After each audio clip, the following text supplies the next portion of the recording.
Ba, ba, ba. Let's see who's here.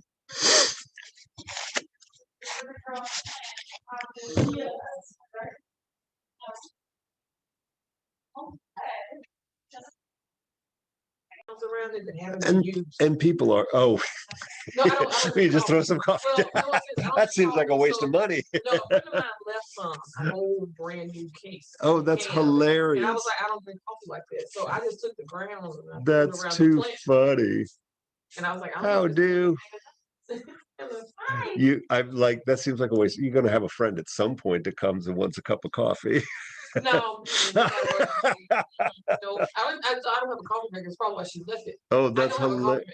That's I too have funny. I have a teapot that boils water. Yeah, And I pour it in my tea thing. But I that don't have a doesn't coffee work so maker. great. Yeah, No coffee maker. So that's too she came to funny. visit from Memphis, and then she left it because I was like, I don't know coffee. That's too funny. She better go up the street. Yeah, right. There's no shortage of coffee shops. So. Nope. Nope. We don't do coffee in my house. Whatever I drink like espresso in like a latte or once in a while, but I don't do coffee. Like I mean, this is new to me even drinking a latte, but like I said, a friend of mine, I was asking about it, like so people say they put the coffee grounds around the plants. I was like, can I do it without brewing the coffee? I don't know coffee. My fiance drinks coffee, so when I move in with him, I will have it for my plants. Yes, so the me? excess. Yeah. I was told to go see the garden. Oh yes, please I go that way. Sorry, bust out the back door there. And actually, I say that I could probably unlock the gate so people can go that way too.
I'm gonna make squealing noises all night. I said I'm gonna make squealing noises all night. I just get so excited. Are you going through are you gonna be in foundations or doing any other classes? I'm doing the 101 class next, the Western Herbalism.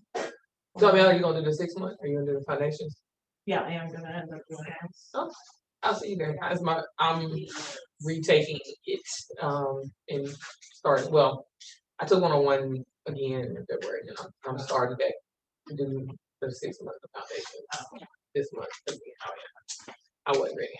I mean, What's your name? Desiree. I'm sorry. Nice to meet you. Yeah, I love it. A nerd. I'm like, I left like I went to slow walk to the beach with a friend of mine, and Hey, Betsy. Hi, all. I see new faces. I love it. because I was Guess I better make sure my volume's up, huh? So, My fiance called me. Are you on your way to class? I'm like, yes. yep. And Mhm. I'm getting a copper still made for myself. Oh, are you? We have a friend out in Arizona that makes them. Oh, What do nice. they do? Well, he brews, my fiance brews moonshine in it. Oh, cool. And I will do other things. Mine is smaller, his is Okay. massive. So These things. I told him That's plenty big for us. yeah. Does she do her fire starting yet? No, okay. No, that's really just a vinegar, like a tincture. Oh, fire cider. Yeah, Renee makes fire cider. I haven't tried it yet. But You didn't make any yet? It's so easy. I don't know how to make it. Remember she when she was telling us about it, somehow It's we in you. couldn't do it. I mean, yeah, there's the Renee way, and then there's like the Well, no, Rosemary but- Glad Star where it's in the book, No, because it takes a year for her to make hers. no, no. I'm waiting. That's why I said I'm waiting. It's okay. Just you can look it up online, Uh-huh.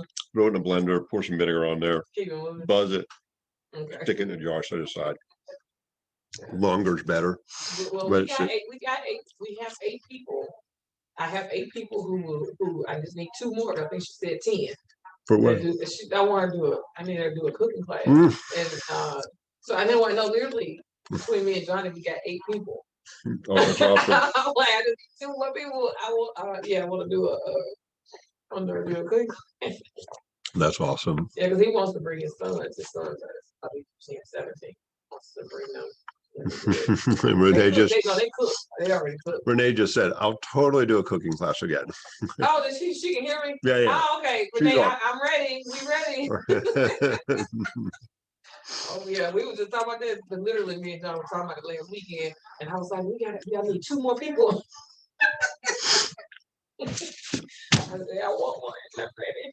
Because I really want to. That was a fun. I say it was a fun one. I didn't do anything. I just sat there and handed food around. I want to learn about how to cook better with herbs. I mean, I know I can read the books. Renee said I'm not hi. the kind of learner. I'm ready. Oh, since she's here real quick, ask her does she know about somehow I'll ask her.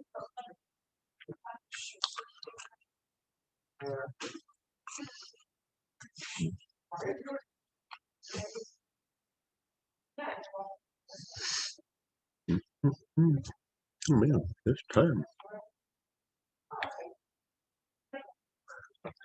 Mm. Oh, I guess. I got a marker or 6.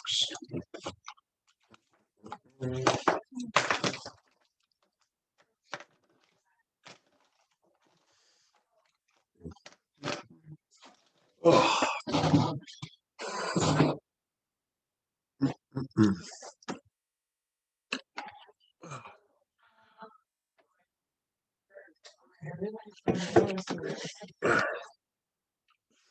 Mm-mm-mm.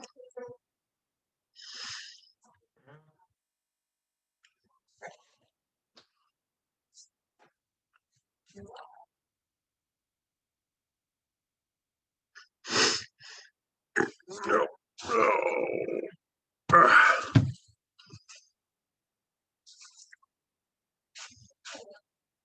Hey, Natalie.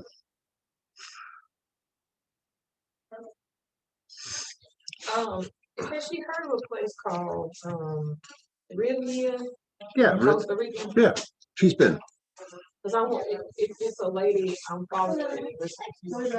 She's giving classes there Yeah, in August, and I was going to see that she Yeah. recommended.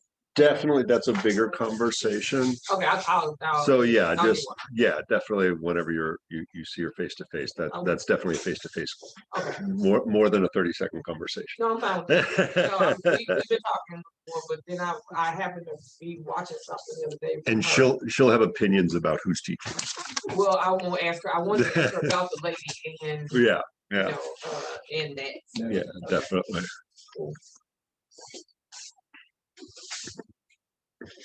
They'll be face to face. I'll see y'all in 2 weeks. All right. You know, foundation. Oh yeah, yeah. I don't know what day it is. I'm ready. All right, we got what 101 is next week, Mhm. and then then foundations somewhere in there. I got Chinese and I think something else. Yep. So for the Chinese and I know y'all told us, but do they go to the students go to Western first and then They don't have like, to. like advanced Western and then Chinese, or can you go straight to? No, some people just start straight in the Chinese with no foundation whatsoever.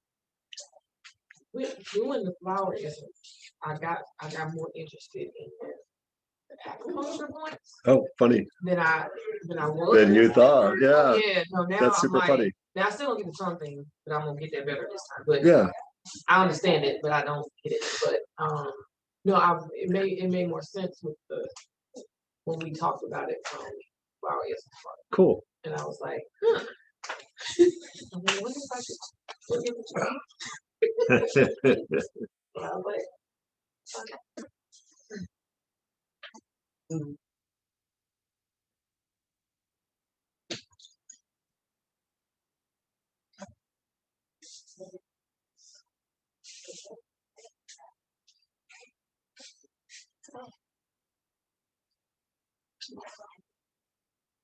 We're gonna get started. Everybody wants. Oh, where's Oh, sorry, straight back. Go right on through.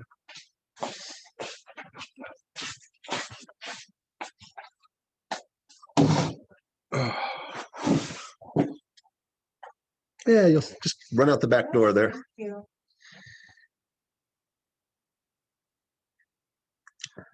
Right. Ba-ba-ba. Oh, that's the easier way to let people in. Ha. Well, when did you guys open this building? 2 years ago, year and a half. So it was before the pandemic, though. Yes. Okay, I just had something. It was before the pandemic, but I won't say by much. Yeah, I know. Okay. Which, oops. Hopefully I didn't just delete somebody.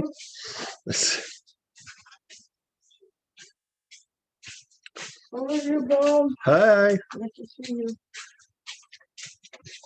So many people.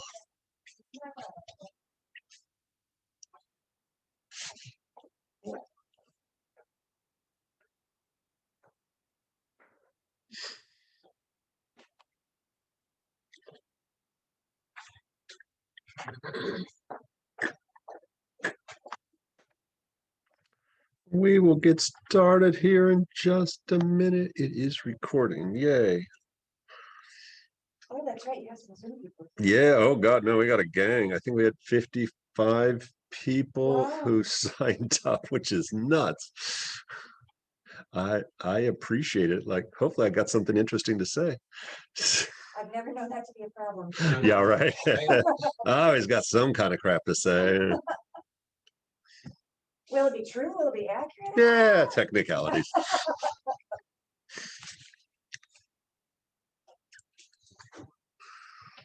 Yeah, I think we got half online and half here, Oh, very good. or something like that.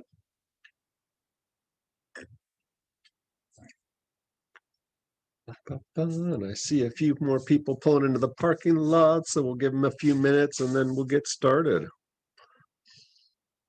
I always like to reward the people who get here on time. Thanks, Star. Yeah. We say everything important in the first 5 minutes.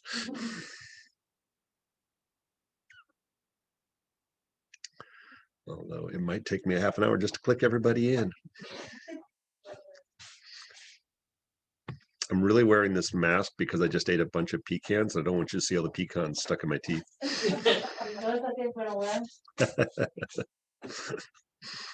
It's beautiful. We like it. You did a good job.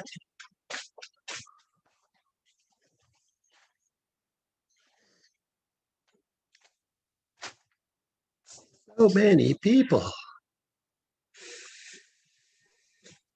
Hey, Bob.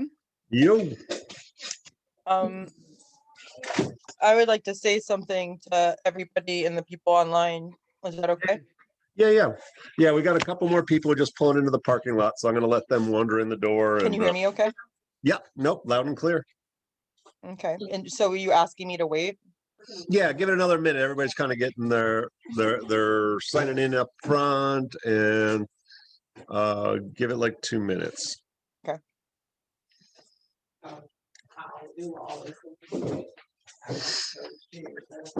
Yeah, that's what I was.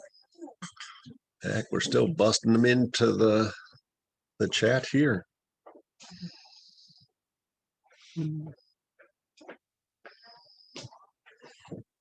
that's why we have so many people in the chat. We need to make sure that we're going to address that. And so Yep. that's one of the reasons. So I'm gonna mute myself. You just tell me when you want me to say. Oakley dokley.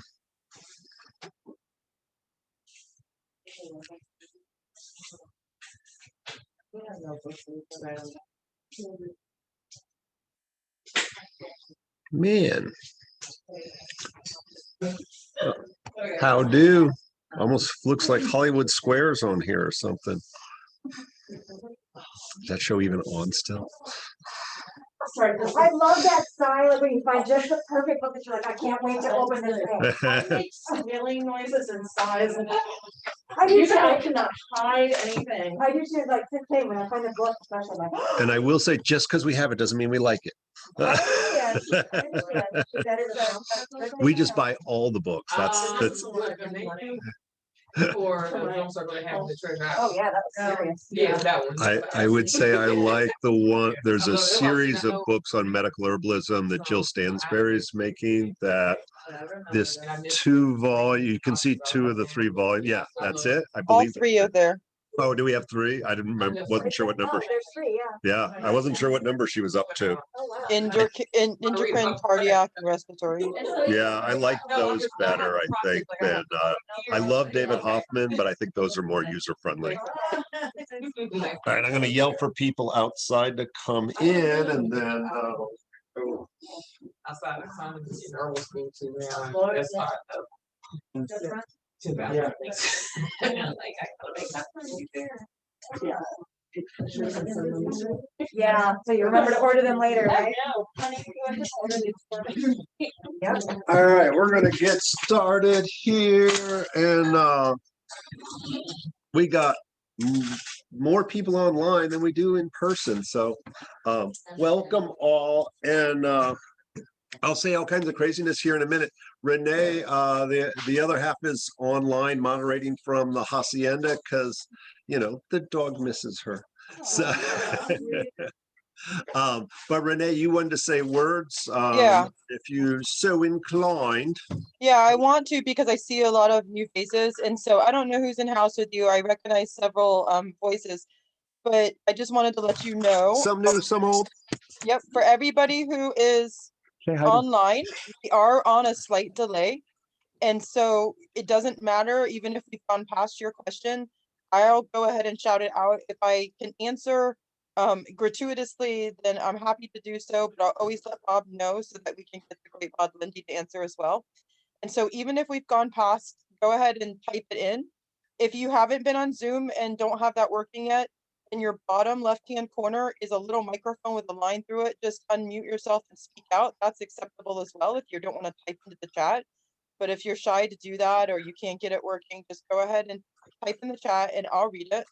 And we'll go from there. So I wanted to make sure I encourage you to do that and that everybody realizes that there's a slight delay for us at home. So that Awesome. you'll go, yeah, don't worry about it. Just go ahead and ask and we'll go back to it as much as we can.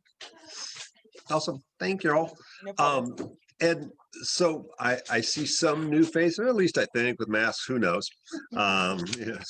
Some of you could have been here 100 times. So if you don't know, I'm Bob.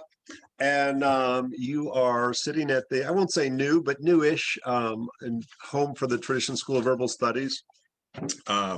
And I'm just going to assume that a bunch of you all were at Herb Day, and that's how you found out about this. So yay, Herb Day was last week. Sorry if you didn't make it. If you don't know, there's lots of bathrooms. There's 2 bathrooms out there. One that's not very fancy right behind you in that little hallway. And then there's a tiny one down by the back door. There's hot, cold water. There's tea. Please help yourselves. I do not take offense if you get up and move around. The chairs are not the most comfortable things on the entire planet, and there's pillows in the back room there. You're welcome to go grab a pillow out of one of the bins to cushion your butt or crash out on the floor, whatever. I don't care.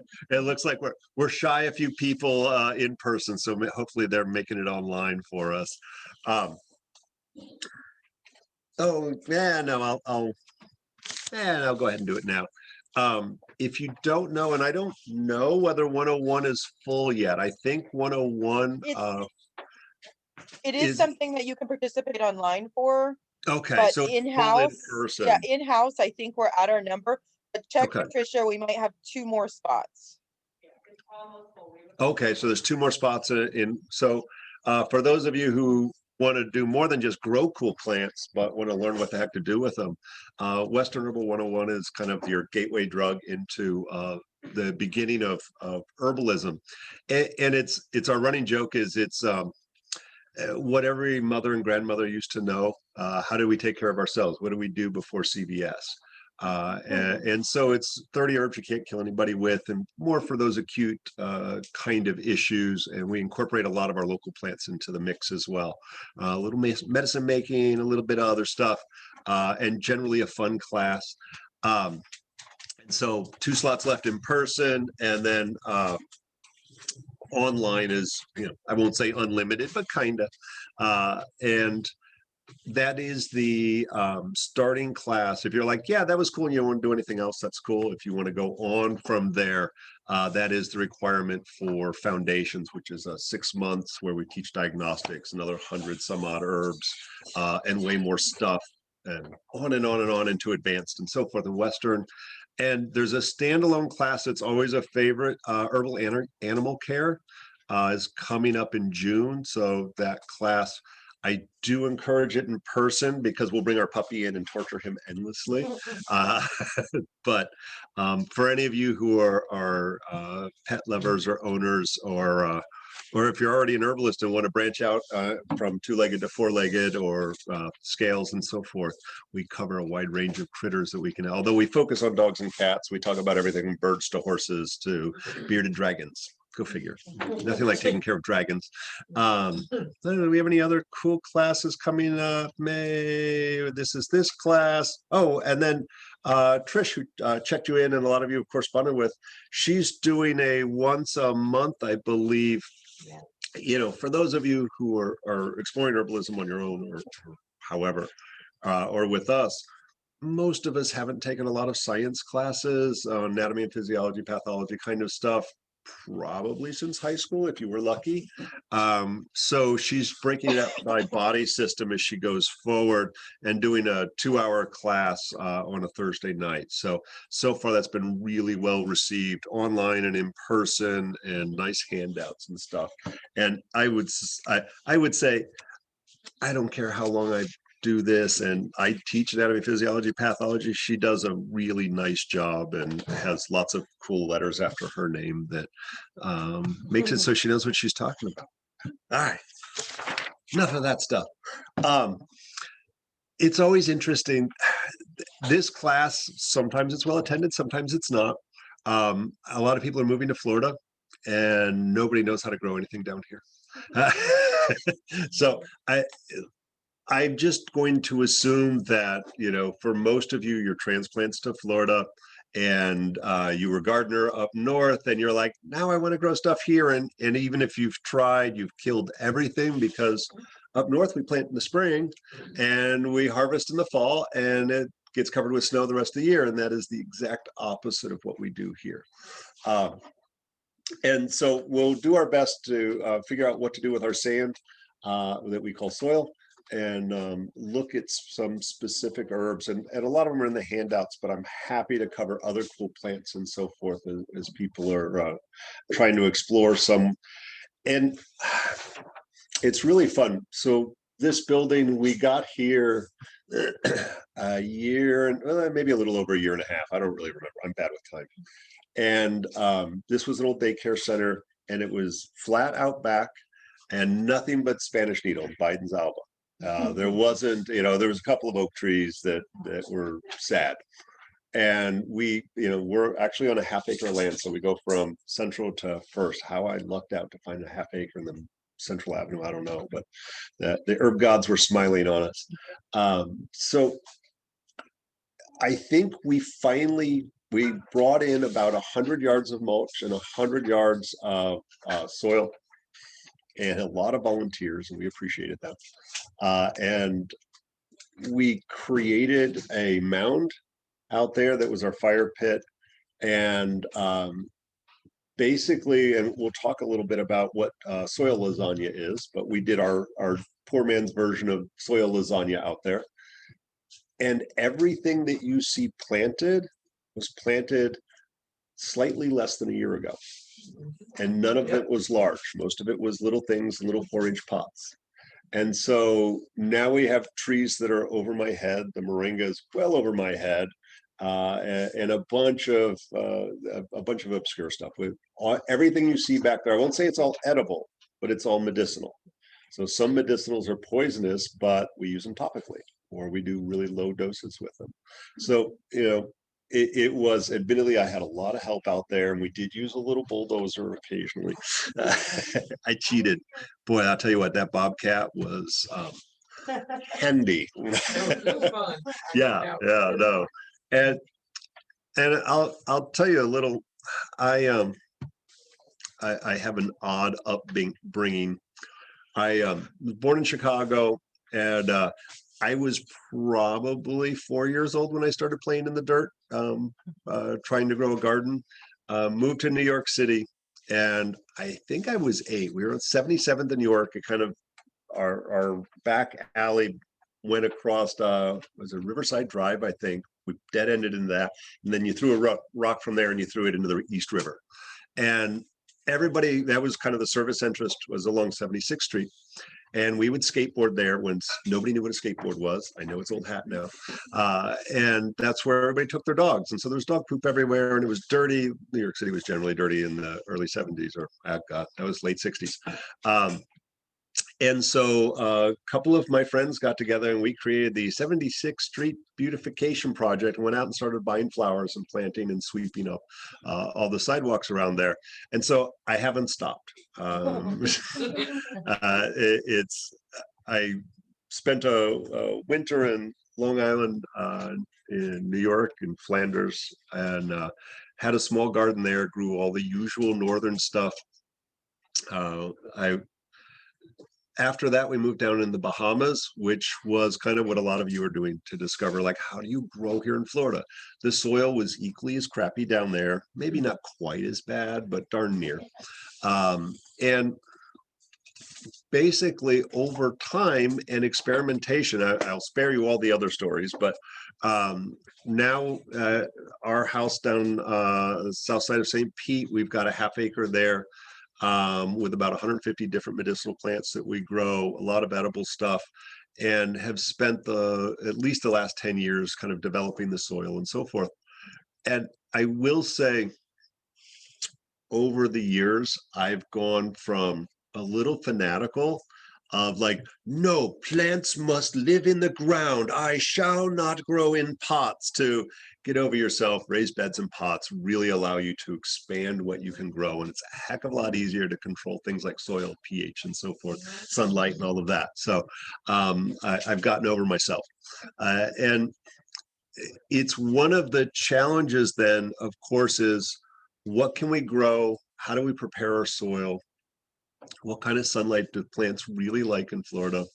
And pH and so forth, all of that certainly comes into play, but it becomes challenging. And it literally, for those of us who grow here in Pinellas, or live in Pinellas County, our soil pH and our soil composition is completely different from Hillsborough and Pasco and so forth. And so if you go, oh, I grow all this cool stuff, I've got burdock and blah, blah, blah, and I'm growing all that, and you're literally in South Tampa, it is challenging at best to grow it here. And so there is a big learning curve of whose advice do we take? Take your next door neighbor's advice, because they probably have pretty close to the same soil as you. So, and I will say, please shout out questions as you go, because like I have my kind of what I'm planning on covering, but ultimately I know everybody came to the class because I got that one question. You can wait till the end too. So, although you can grow in summer here, I'll start with seasons, and we'll work our way up to soil. We started planting in June out here. Super stupid, like wrong time to plant. It's freaking hot, and luckily we had lots of volunteers. Most of those plants would have preferred we didn't do that. we had to expend a little extra water because we had to water everything in really well until those summer storms started to roll through to water force every day. We had to water it ourselves. So this is not the preferred time to water right now. In case you hadn't noticed, it hasn't rained in about 2 weeks. If it has, it misted. So most of your lawns are half dead. I just assume we're in a drought. I haven't bothered to check. So it's, you're doing a lot of watering that costs money. It costs the aquifer and so forth. If you've got a well, you're still pulling it out of the aquifer. Just doesn't cost you any money. So this is a hard time to plant until around July when we start getting that regular afternoon rains. That said, you can certainly plant now. Just got to put a little bit more work into it. It's okay. There's certain plants, and it's funny, this is medicinal plants. Well, guess what? Okra is medicinal. I actually prescribe okra to people.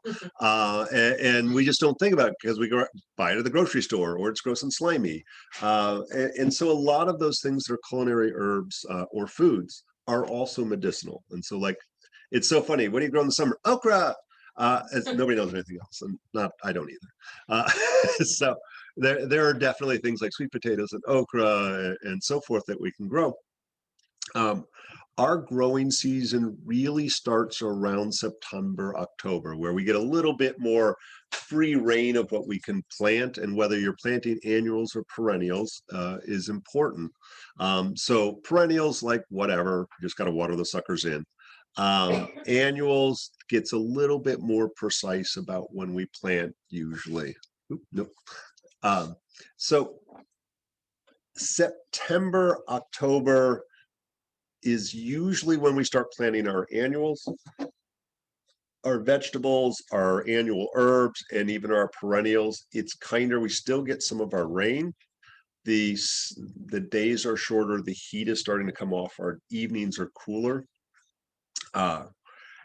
Usually December, January is when we're going to get our frosts, if we get them. South St. Pete, I don't know when I've last had I've been in my house for over 10 years. I've had a little wind burn on the exterior, but I've not had a hard freeze, and I don't even think I've had an actual freeze. It's just gotten cold. So again, where you are, like I'll plant any old time. The hardest part about December and January is the short days. So a number of plants need a lot of sunlight, enough hours in the day in order to grow. So your annuals, you might get away with some of them if you plant them in full sun in that winter time. And your perennials are just going to be dormant. So there are, and we'll talk about a couple of, and I'm going to argue with myself about some of this. Hey, Yep. Bob. Yo. Will you address for everybody, because you said we plant at that time, will you address if you're going from seed, Yes. would you start a little earlier? So yes, thank you. That's a good question. So seeds you can grow, you can start seeds indoor or on a porch pretty much anytime you want, just protecting them from frost. Some people use grow lights. Light becomes less of an issue for seeds. So as long as they have a nice indirect light, they're fine. And, we can get them their first few set of permanent leaves before we transplant them. So you could do seeds in December, January easily, and then start looking at your February, March for your planting. So, and then one more thing that goes with that, yeah, because I saw somebody display this dismay this week of this.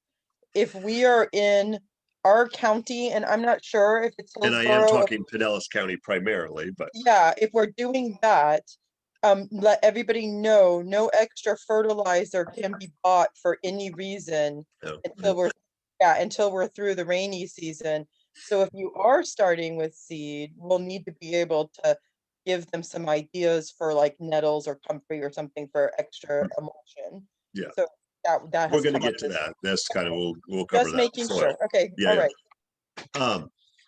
So, and usually if we're planting in that February, March timeframe, we're harvesting right around now. Like we've got watermelons out there. We just harvested a bunch of squash and all kinds of good stuff out there that we're harvesting right about now. So one of the challenges also is, what do we grow? If we're talking medicine or food, most of us are familiar, and it's funny, we live in the South, in case you didn't know it. And most of the stuff that we buy in the grocery store is foods that people normally consume up north. And although there are plenty of exceptions, we can grow peppers down here, we can grow tomatoes and so forth. But the reality is, asparagus, you could do it, but it's not easy. But don't we just love asparagus this time of year? Well, that all grows up north, way up north. And so we have, like, I think this peninsula, it depends which map you read. The Department of Agriculture has really good maps. They have planting month by month, what you can grow and so forth based on your zone. So what they do is they break up the map based on zones. And so they look at some basic temperature gradients and what they have. I don't think they've been updated for about 30 years. I'm just guessing. I don't know. I haven't seen the date on it, but I'm here to tell you that global warming exists and it has changed the temperature gradients here in Florida in particular. And I'm technically, according to the map, 9B, 10A, just depends who you ask. I think I'm closer to 10B, 11A-ish where I am. I've not had a frost. And so that's more actual, not subtropical, but tropical kind of things. And we can assume that temperatures will continue to rise just a smidge over the next so many years. So if we're continuing to try to grow the things that are from the Northeast, you're going to have a harder and harder time. And whether that's food or herbs doesn't matter. So we should start, Bob opinion here, I think we should start looking to our tropics. We should look at the equatorial countries. We should be looking at South America, Southern Europe, North Africa. We should be exploring those. And we are seeing that's like moringa doesn't come from Florida. You know, and so we have a number of people who are starting to look outside of that. We should be looking at what do they grow in the Caribbean? And starting to propagate those things, and we're going to be more and more successful with those. And so the problem is, when we're talking herbs in particular, nobody knows what to do with those herbs. I do, at least the tropics. So, and I would say we're pretty well versed in South American herbs, not too far south. You know, once you Argentina, I don't know anything. So when we start to look at the more tropical aspects, you know, there's a lot of crossover into Central America, Mexico, and the Caribbean nations, and they have a long history of obviously growing many different plants and herbal medicine that we can fairly easily grow here. You know, the only scary is you go, I hate to say it, I've found that Clearwater is the demarcation line. If there's a frost coming here, like, oh, I wonder if it's like not stopping at Clearwater, it never makes it down here. Unless it's calling for frosts in Miami, I don't sweat it. It just doesn't happen here. So if you're inland, ignore what I just said. If you're north of Clearwater, probably can't do it unless it's in a pot.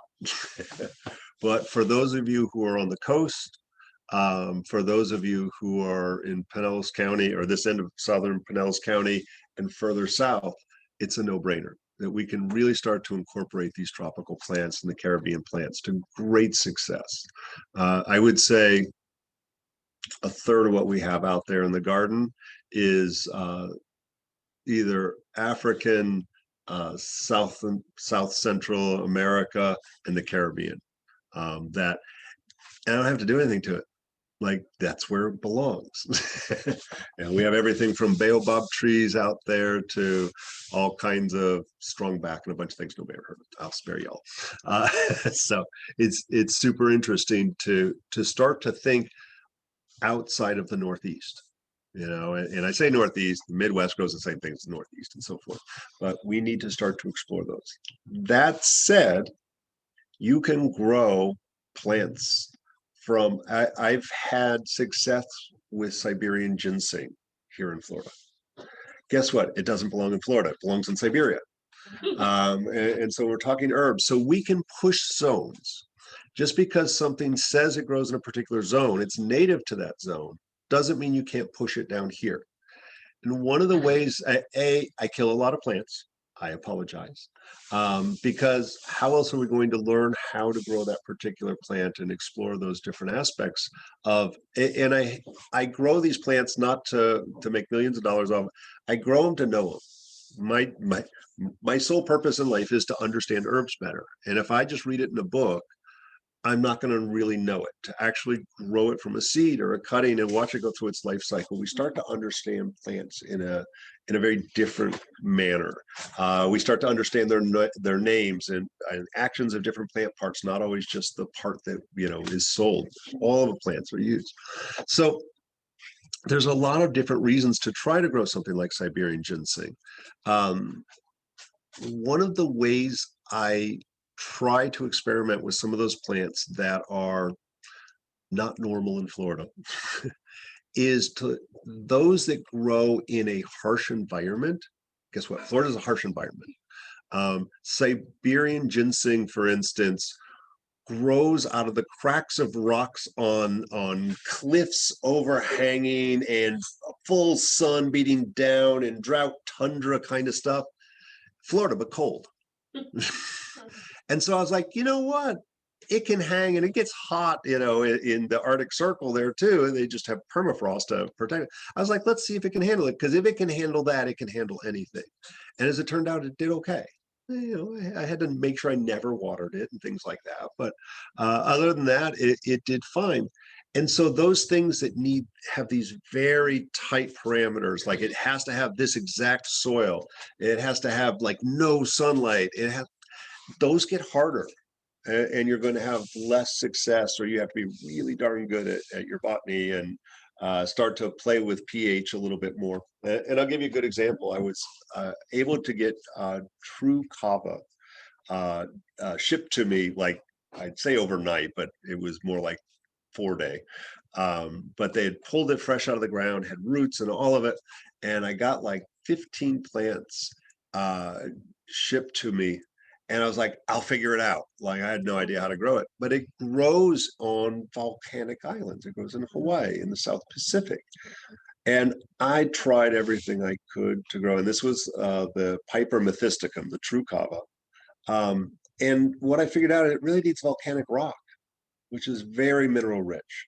And so I kept it going for 2 or 3 years, I think, but ultimately I didn't do a good job with it. And I am a lazy gardener. Like I hate to say it, it's pretty out there right now. I didn't water or mow or weed for the last 3 weeks at least, maybe longer. And so I ran out there today and made it pretty. And so like, I hate to say it, everything out there is pretty hardy because it was still alive. If I was trying to grow something that I was limping along, I neglect plants occasionally, and so they're not going to make it. And so depending on like, I am a master gardener, I'm the master of masters, and I will sit there and meticulously get my tweezers. Go for it. You can grow anything. You don't need me. This is too basic. For those of you who have a job, other than plants, we need things that are a little bit easier to grow or propagate and so forth. So I want to encourage you all, don't be afraid of just because it has a zone, but recognize where it's indigenous to may dictate your success or not. One I've tried to grow with 0 success is maca. Guess where maca grows? In the Andes Mountains, and usually above, I forget whether it's 5,000 or 9,000 feet. I got it to grow that big and then it died. It doesn't belong in Florida by any stretch of the imagination. And so if you're in Colorado, go for it. Maybe some of you online are. Oh wait, Babsy's here. You might be able to grow it. So let's talk soil a little bit. I'm going to pay it. Oh my God. How did that much time go by? So our sandy soil here is not our friend. Unless you're growing sand spurs and Spanish needle and Ceta cordifolia, you need to amend your soil. And so, yes, there are certainly native plants. But unfortunately, we have altered the terrain of Florida as we cut down trees and do buildings and parking lots. We lost our topsoil. There, for however long before we got here, there was topsoil from the thousands of years of trees breaking down and blah, blah, blah. And it all washes away. And so we need to recreate what used to be there. And the native people did the same thing. They tended the soil. If they set up a village of some sort, they're going to tend the soil. If they're a nomadic group, then they find whatever's there. So we still can find remnants of how they help to do that. We even have a lot of indigenous people in the Caribbean, Central and South America still use some old techniques of semi-nomadic groups where they would burn the plot to plant their stuff. And now we have this cool thing called biochar, and there's all this millions of videos, and that's really awesome. What people used to do is just clear the land and burn the lumber there, and that would help to nourish the soil. And so yes, make biochar, whatever. Most of us, again, don't have time for that. And so you can use anything. Well, a couple of things that we need. We need compost. We need mulch. That's the starting point. I'm a fan of seaweed. And so literally going down to boat ramps or the beach or whatever and rake up a pile of seaweed, or get a friend to do it. Thanks, friends. And using that to amend your soil, breaks down nicely, retains water, and is mineral rich. So it is providing a variety of trace minerals. I think it's one of the reasons why this does so well out here. There are a number. It's funny, when I was a little kid, I remember the weird stories that I think they told us in school. I don't even remember where I got it.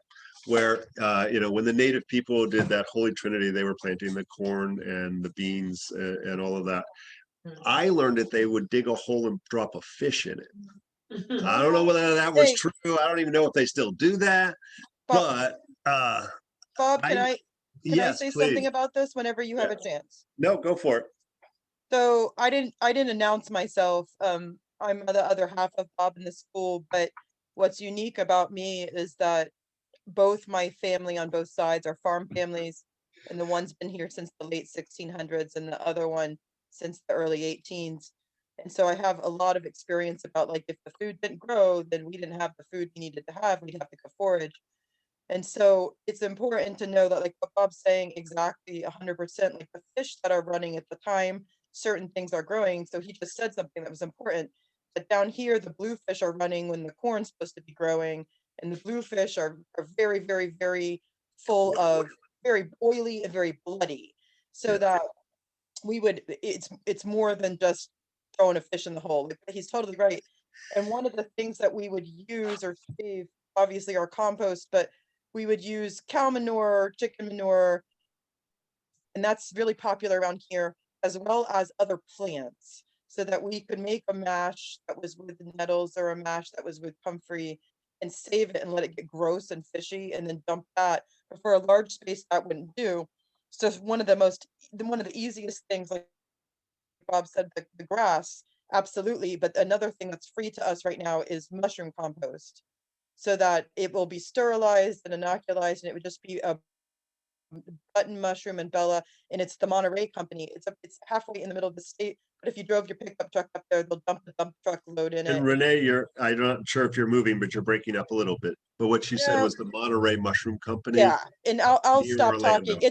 It's our connection here is God. So okay, so my point is, the stuff that's growing and like the fish that's growing at the time you're planting, that actually goes with your plants, is my point. If you're outside fishing and going, and if there's lots of seaweed, it's the right time to put that on those plants at that time, was my point. So couple things and like you can go and buy bone meal and blood meal, so you can go and get it in organic or whatever. And so for those of you who aren't going to go out and catch a bunch of fish and throw them into your garden, that is the equivalent. You can buy fish meal and all kinds of other interesting things. If you are weird enough to go out and get some dead fish, you know, like, and I hate to say it, good chance we have a red tide this summer. And I sorry if I'm jinxing it, but like, it wouldn't surprise me. There's a fish kill. They're not poison. They've had an exposure to a particular bacteria, cyanobacteria. So if you go down there every morning and collect a bunch of dead fish, those are just going into the city dump, unfortunately. So that would be a good utilization of it. Here's the one thing I've learned the hard way: bury it deep. Because otherwise you're going to have some stinky ass fish, because the raccoons and the cats and the dog will all catch it and roll in it and so forth. You know, if you're just dropping it in 6 inches into a hole, you're going to find it again. So make sure you go deep. Yes. So the bacteria doesn't affect the soil No. at all?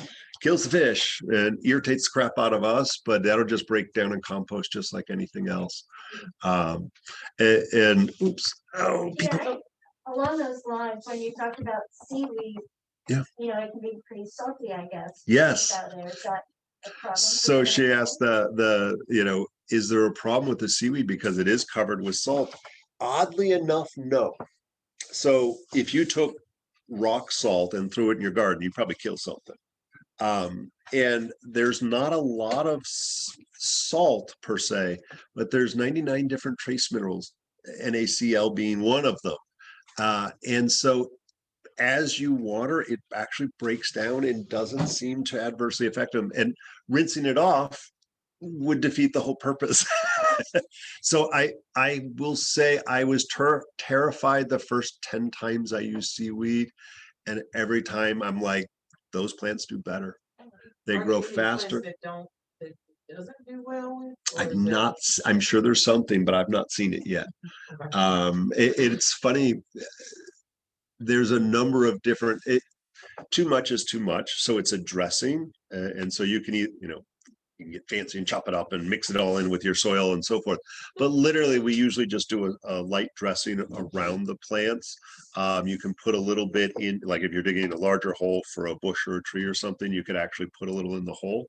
But as you water it in, it gets so diluted to really just add really diverse nutrients into the soil. So it's great. And of course, the seaweed starts to break down and compost in there. Our soil is so porous that it washes away the nutrients dramatically. And so that's one of the reasons why. Like you need the extra minerals in there. So it works out.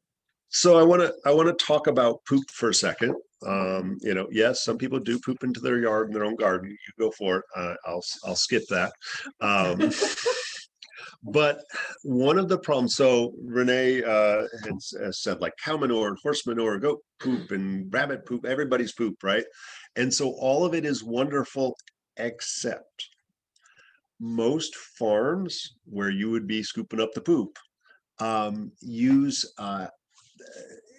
some sort of dewormer on their critters.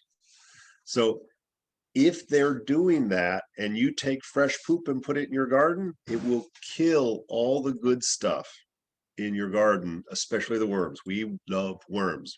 We pay extra for worms, right? Worm castings and things like that are like this magic food for your. So if you kill all your worms, you got the problem. The other part is a lot of animal poop is too rich, and so it needs to compost some. So don't just go and scoop up all the horse poop and you know, throw it on top of your garden. You're very likely to kill it. So create a poop compost. When you have a chance, we have a question, and it kind of goes with what you're saying. So it's just about the credibility of eating food that's grown with red tide kill. So I want to address what you just said in that. Anything you want about that as well, if that's okay with you.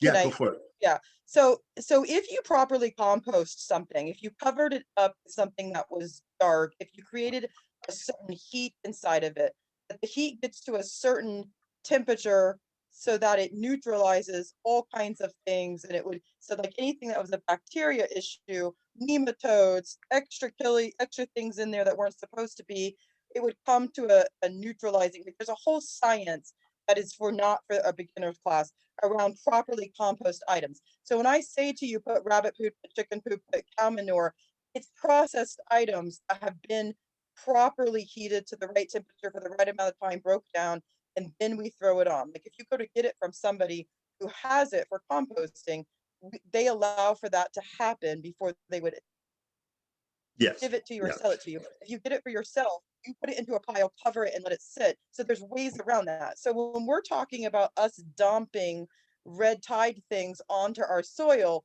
you don't plant on top of that immediately.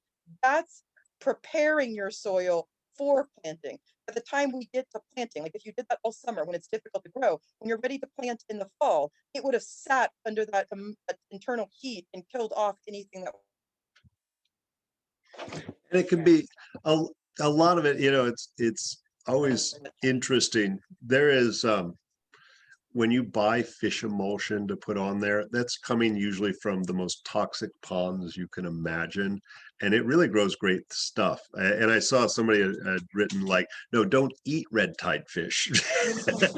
That sucker's, that'll probably kill you. And not the red tide itself. It's just an overgrowth of a plankton that's already out there, diaflagonate. It's just too much is too much. And whether we got green slime out there or anything else, most of your algae, most of your seaweeds, any of those are really helpful. And it's all about getting it to break down so that the nutrients are released. So poop needs to rest. It needs to compost and start to break down. If you get just a pile of poop and you throw a seed in it, it ain't growing. And even after it's broken down, too much is always too much. So if you use too much compost, it's too rich. It will actually hurt your plant. Too much poop will hurt your plants. Too much mulch will hurt your plants. So it's always about a mix and a balance.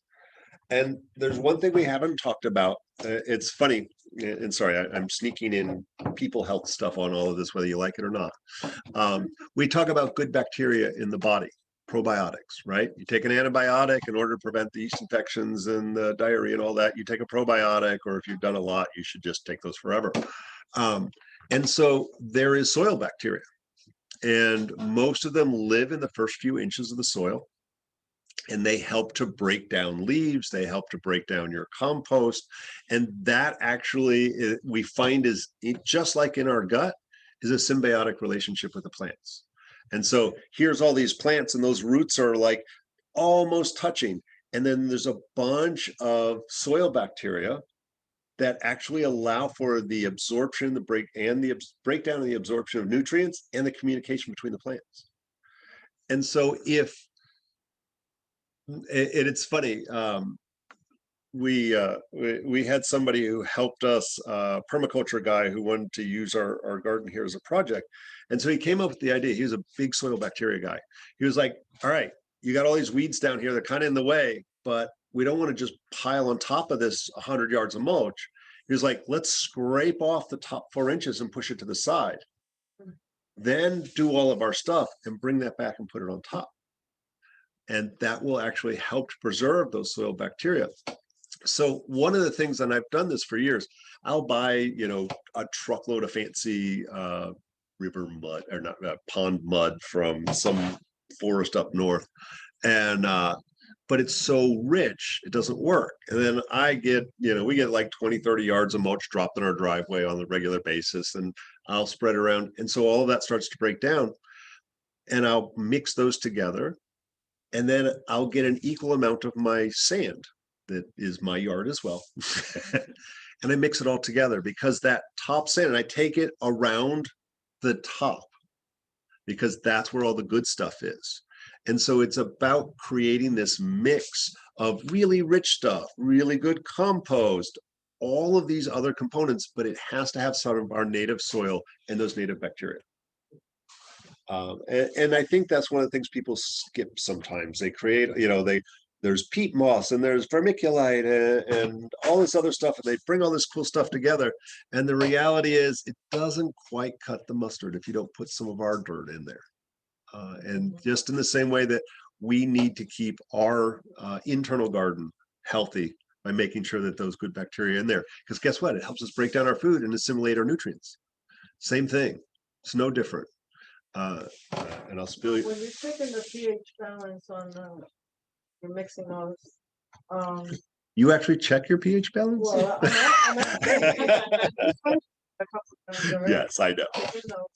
So, I'm wondering, how do you know what you need to add as you're doing this? That I honestly, most plants have a range. Is a general rule, they like it a little acidic, but there's a few that like it a little bit more basic. I don't believe I've ever tested my soil pH. Okay. I have a test thing. It's in the drawer right by the kitchen.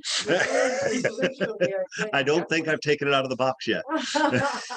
And so you can, the Pinellas County Extension Services will actually test your soil and look at what nutrient some of the services are free, some are less free.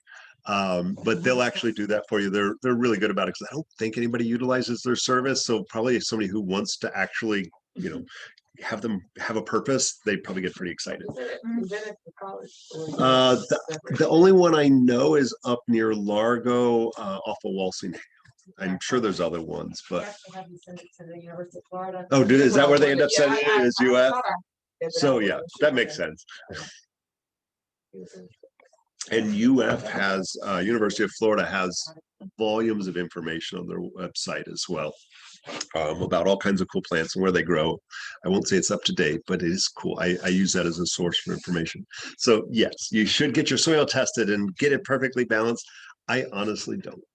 I work more on diversity in my soil, and work on its porousness for the type of plant that I'm looking for. So think cactus, aloe. That's really about it.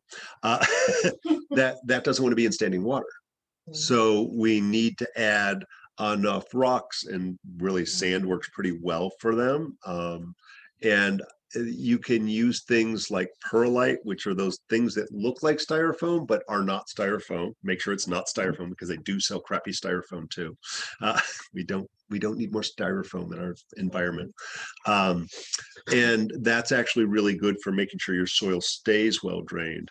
Where the vermiculite, I forget what vermiculite actually is, but that actually absorbs it. And you can also use peat moss. And so for things that want wetter feet, you use things, and you can use coconut fiber. There's a bunch of different things, and those will actually make your soil more acidic. The peat moss and the coconut fiber. So those, if I'm like, oh, I need to make it more acidic, I get more peat moss and throw it in there. But other than that, I don't overthink it. How will you know besides a dime that you've done it? I mean, that it's on its way to. How would you know if it's too acidic? Like, what is the plant presenting? So one of the things, especially when if we're growing Spanish needle Bidens, you could probably grow that in the air, right? And so we don't do a lot of research on the growing conditions of something that's native and grows well on the coast here, and out of the cracks of sidewalks. We don't think about it. But if see if I can find something lavender. I'm sorry, I'm looking at my list here. Lavender doesn't grow here. And so every plant is going to have very specific needs or preferences. And so you got to just research it. Google is handy for that. And that, for lack of a better thing, if it gives it says prefers acidic or likes alkaline soil, then prefers is not a strong statement. Like, I prefer, blueberries to strawberries, but I'll eat whatever you put in front of me, right? And there's other things. Actually, blueberries are a good example. You really need acidic soil. They ain't gonna make it without acidic soil. And I've killed many a blueberry till I figured that out. Bob, I'm raising my hand if it's possible. Yes, go for it. If you lose my connection, just tell me and I'll stop talking. Um, Talk a Desiree, little lighter, louder. Desiree, if the leaves yellow or the plant droops, Uh-huh. it's not enough food, not enough nitrogen, or too much water. If the leaves brown around the edges or look like they're burnt, it's too much sun or too much acid in the soil. Gotcha. So Thank you. too much food, too much nitrogen. Gotcha. So when I'm researching, I really look for extremes. So if it says must have pH above whatever, make up a number, or must have alkali soil, must have volcanic, then you better do your homework and work a little harder. If it just says preferred, whatever. Don't work that hard at it. And there's a lot of lies out there too, because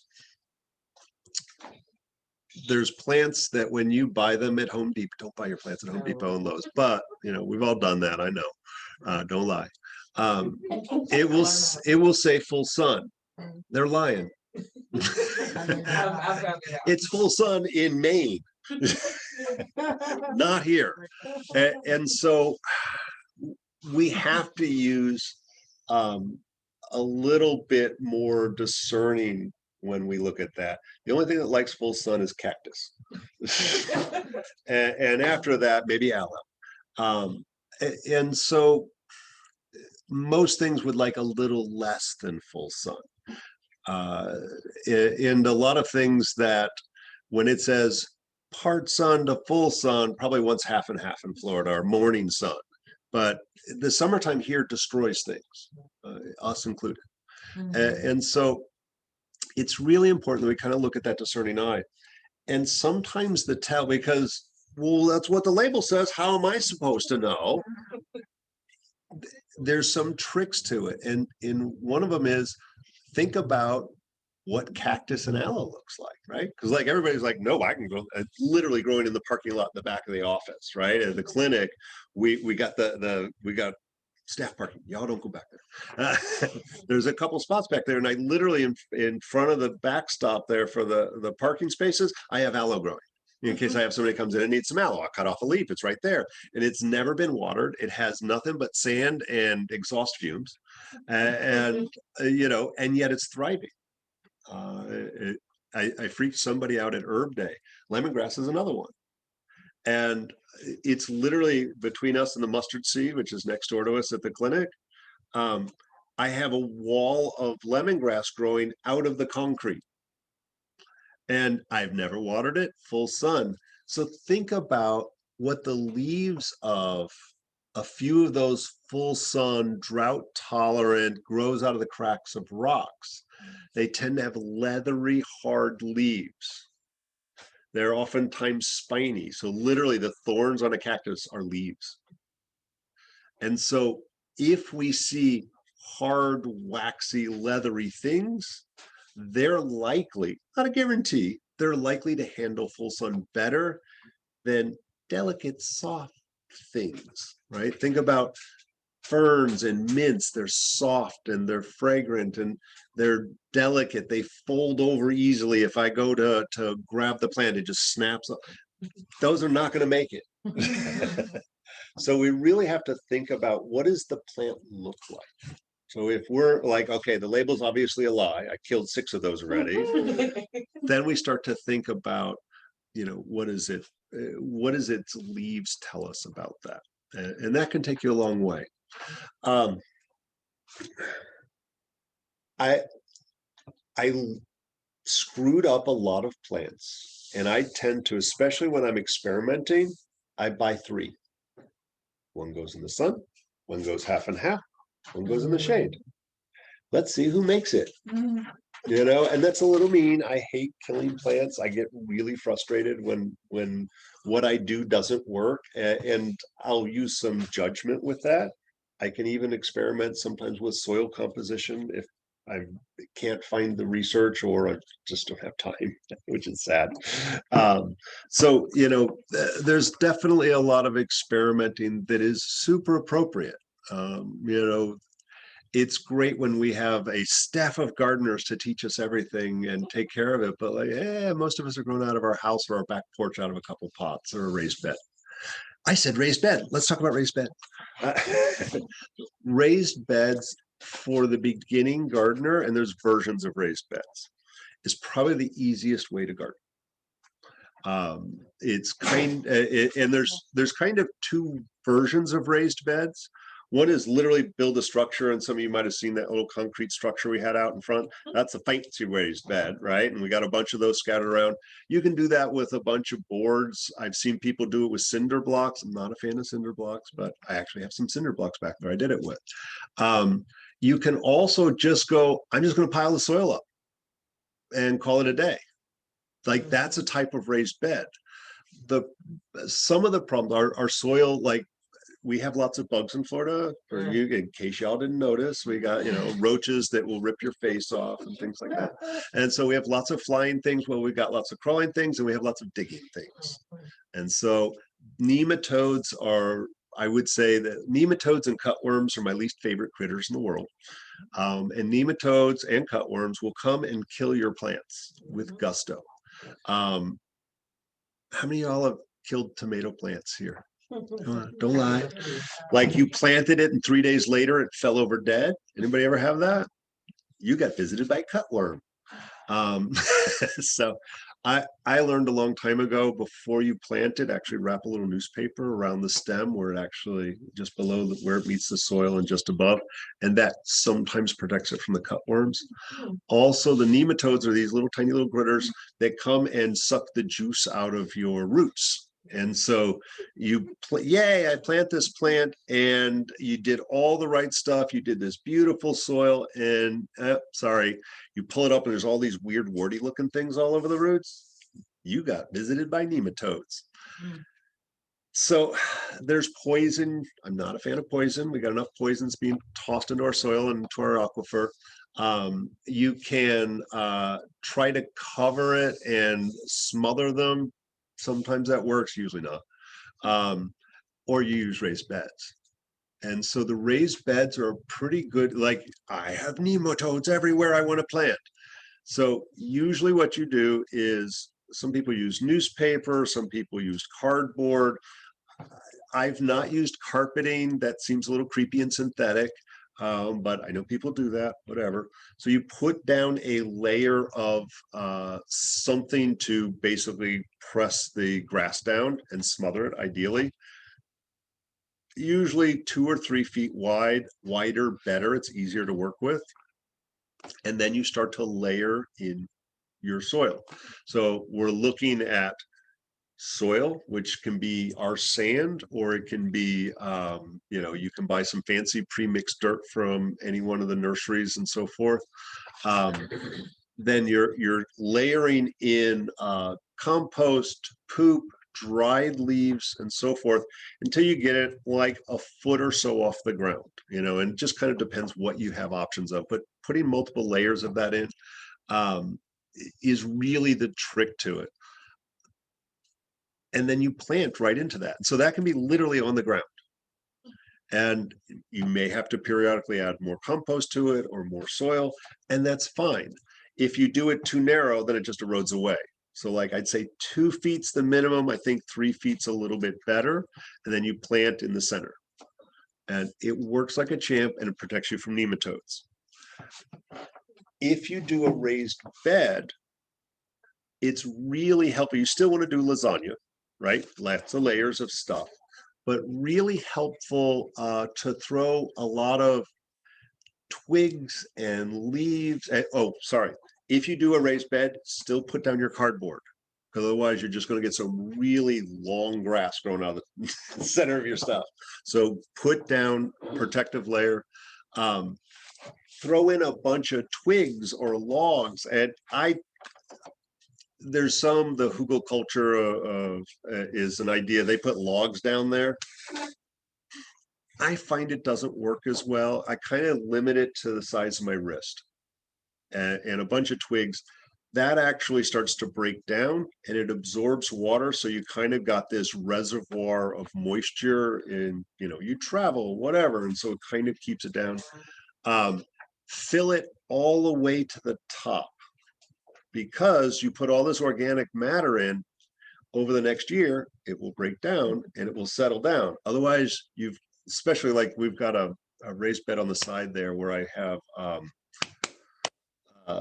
Spicebush. There we go. Spicebush, which is a ceremonial medicinal plant, Western and Chinese and Cherokee. And that whole thing's dropped 6 inches since I planted it a little over a year ago. And I'm like, well, crap, that's a perennial.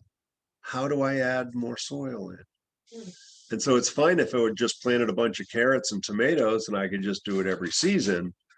But the reality is I've got a perennial in there and I need to add another 4 inches of soil. At some point, I will be in trouble. So I haven't figured that one out yet. Raised beds are fairly new to me. I've only been, I guess I've done it for 8-10 years now. When would you transplant? When can you transplant that? When can I transplant it? Anytime I feel like it. Okay. I don't feel like Okay. it. I'm saying pots, the garden pots. Yes. I had read that aluminum cans are okay to put in the base of that, like instead of rocks. That okay? So large pots, and that was where I was going next, was so large pots, yes. I don't like aluminum. There's all the aluminum in our everything in our pots, and I don't know. And aluminum does occur in trace amounts naturally. That's where we get aluminum from ultimately. I guess they don't break down. So that's benefit. I prefer clay for creating a reservoir. The clay absorbs some water. They have longevity and oh crap, I broke it. Then you use that for rocks in the bottom of your pot for the next one. So I definitely prefer clay. I hate to say it, I do use plastic to propagate with, and I wish I didn't. I go broke if I bought clay pots for everything. So I couldn't give you a good reason other than it's creepy. I will say aluminum in the sun, it's really hot. No, they were saying to put the cans of aluminum, like empty aluminum. Oh, well, empty It's aluminum hot. cans inside. Pot Oh, that's funny. to fill it up. Yeah. So Oh, I guess you could. Yeah, you could. Rocks probably, if like I just want it, like especially for a pot, I would use rocks. Just they provide some trace minerals in a growing. Do you ever notice like rocks and trees have lichen on there? And so lichen actually produce acid and break stuff down, and why we have soil on the planet. And so, yeah, I like it would take up space, but I don't think it has a secondary benefit where I think a rock would. So I would try to, you could get seashells and do that as well. We'll talk about seashells here in a minute too. So yeah, Those aluminum cans, like cans that like beans and stuff come in, are coated on the inside, yeah, and that coating, that's what you. can leave like plastic. Yeah, I'm just saying. Yeah, My you would definitely connection have to is very- rinse them. Yeah, My you would definitely have to connection is rinse them. very, very poor. No, I mean And it's actually permanently coated. yes, yeah, they do put weird silicone coatings and stuff like that. So yeah, I would. There's so many better options. I'd even do a cinder block before I did that, and I don't like cinder blocks. Yeah. Oh yeah, that's true. It would provide a lightweight to do that. Go with Like, how you have that straw container, things like that. Yeah, straw would work. And yeah, that's actually something else you can use in lasagna. You can actually buy bales of hay. And so you could use that to layer the bottom or to make layers in your lasagna. And a lot of people, when they do plantings, if they're doing seeds or seedlings directly into the ground, which is an option, they'll just put a light sprinkling of hay to provide a little, it breaks down, B, it does provide a little bit of shade, up a little bit, so you get that dappled light through there. I've seen that backfire. it's not supposed to have a bunch of seeds in there, but sometimes you start growing hay. And so I've gotten some, I think twice I've like gotten way too many hay seeds in there, and I was weeding forever, and that was a little irritating. I do like hay in the lasagna though. That does actually really well and super inexpensive. And sorry, I'm going to pick on you because I think that's kombucha you're about to drink. And so the leftovers from kombucha or fermentation makes great compost and great lasagna layers. So if you have connections on people who are doing that, hit them up. They're just throwing the trash. Like, yeah. So, like there's now at least 2 fermenting companies here in St. Pete. All, there's a coffee shop. You think we were Seattle. There's a coffee shop on every corner. Coffee grounds do well in compost. Too much is too much. So a little bit goes a long way. So start thinking about how we're creating a waste stream from any number of these different products. The one thing, and I didn't say this, to keep meat out of your compost for a variety of reasons. Critters certainly leading the parade, but also it tends to stop the fermentation, the composting, and also gets really smelly. So stick with green things and brown things. How am I doing on time? I'm doing good on time. All right, we talked about pots. So I'm a huge fan of pots. I grow. It's funny, and it's probably a lot to do with the nematodes. I try to grow kratom, which is a tree, a tropical tree, and a number of other interesting tropical trees. And I killed every single kratom tree I put in the ground, without fail. Well, that's not true. I have one going. As soon as I put them into large pots, they went like gangbusters. I could control the soil composition because they're very heavy feeders. So it worked really well to put those in pots. And, it's hard to move a pot. You get a 100-gallon pot and fill it up with soil. You're not going to move that a lot. So you kind of need to figure out where you're going to put it. But that said, one of 2 things will happen in time. Either that tree will bust out of the bottom and start growing in the soil, which may be fine, unless there's a frost coming and you want to move your pot and you get a dolly or something, you can actually move it. Or it will break the pot. And so you have an option. It's horrifying to do this, but there is benefit and insert any old plant here, to literally knock your pot over, pull the tree out, knock the soil off its roots, trim back some of the roots, and give it fresh soil and put it back in the pot. I grit my teeth and just like, I don't know why I'm doing this, but it actually works and can be very beneficial. Don't be meaner than you need to. The biggest thing is to make sure that for those heavy feeders that you're giving it enough nutrients in the new soil and water it in very, very well. If you're cutting some of the bigger roots off, you do need to, they have stuff that you can put over, like if you cut a limb, you put like some sealant, it needs a Band-Aid. They have tree Band-Aids, and you would use that same stuff on the roots. And I hate to say it, you can get that at any gardening supply store or online, of course.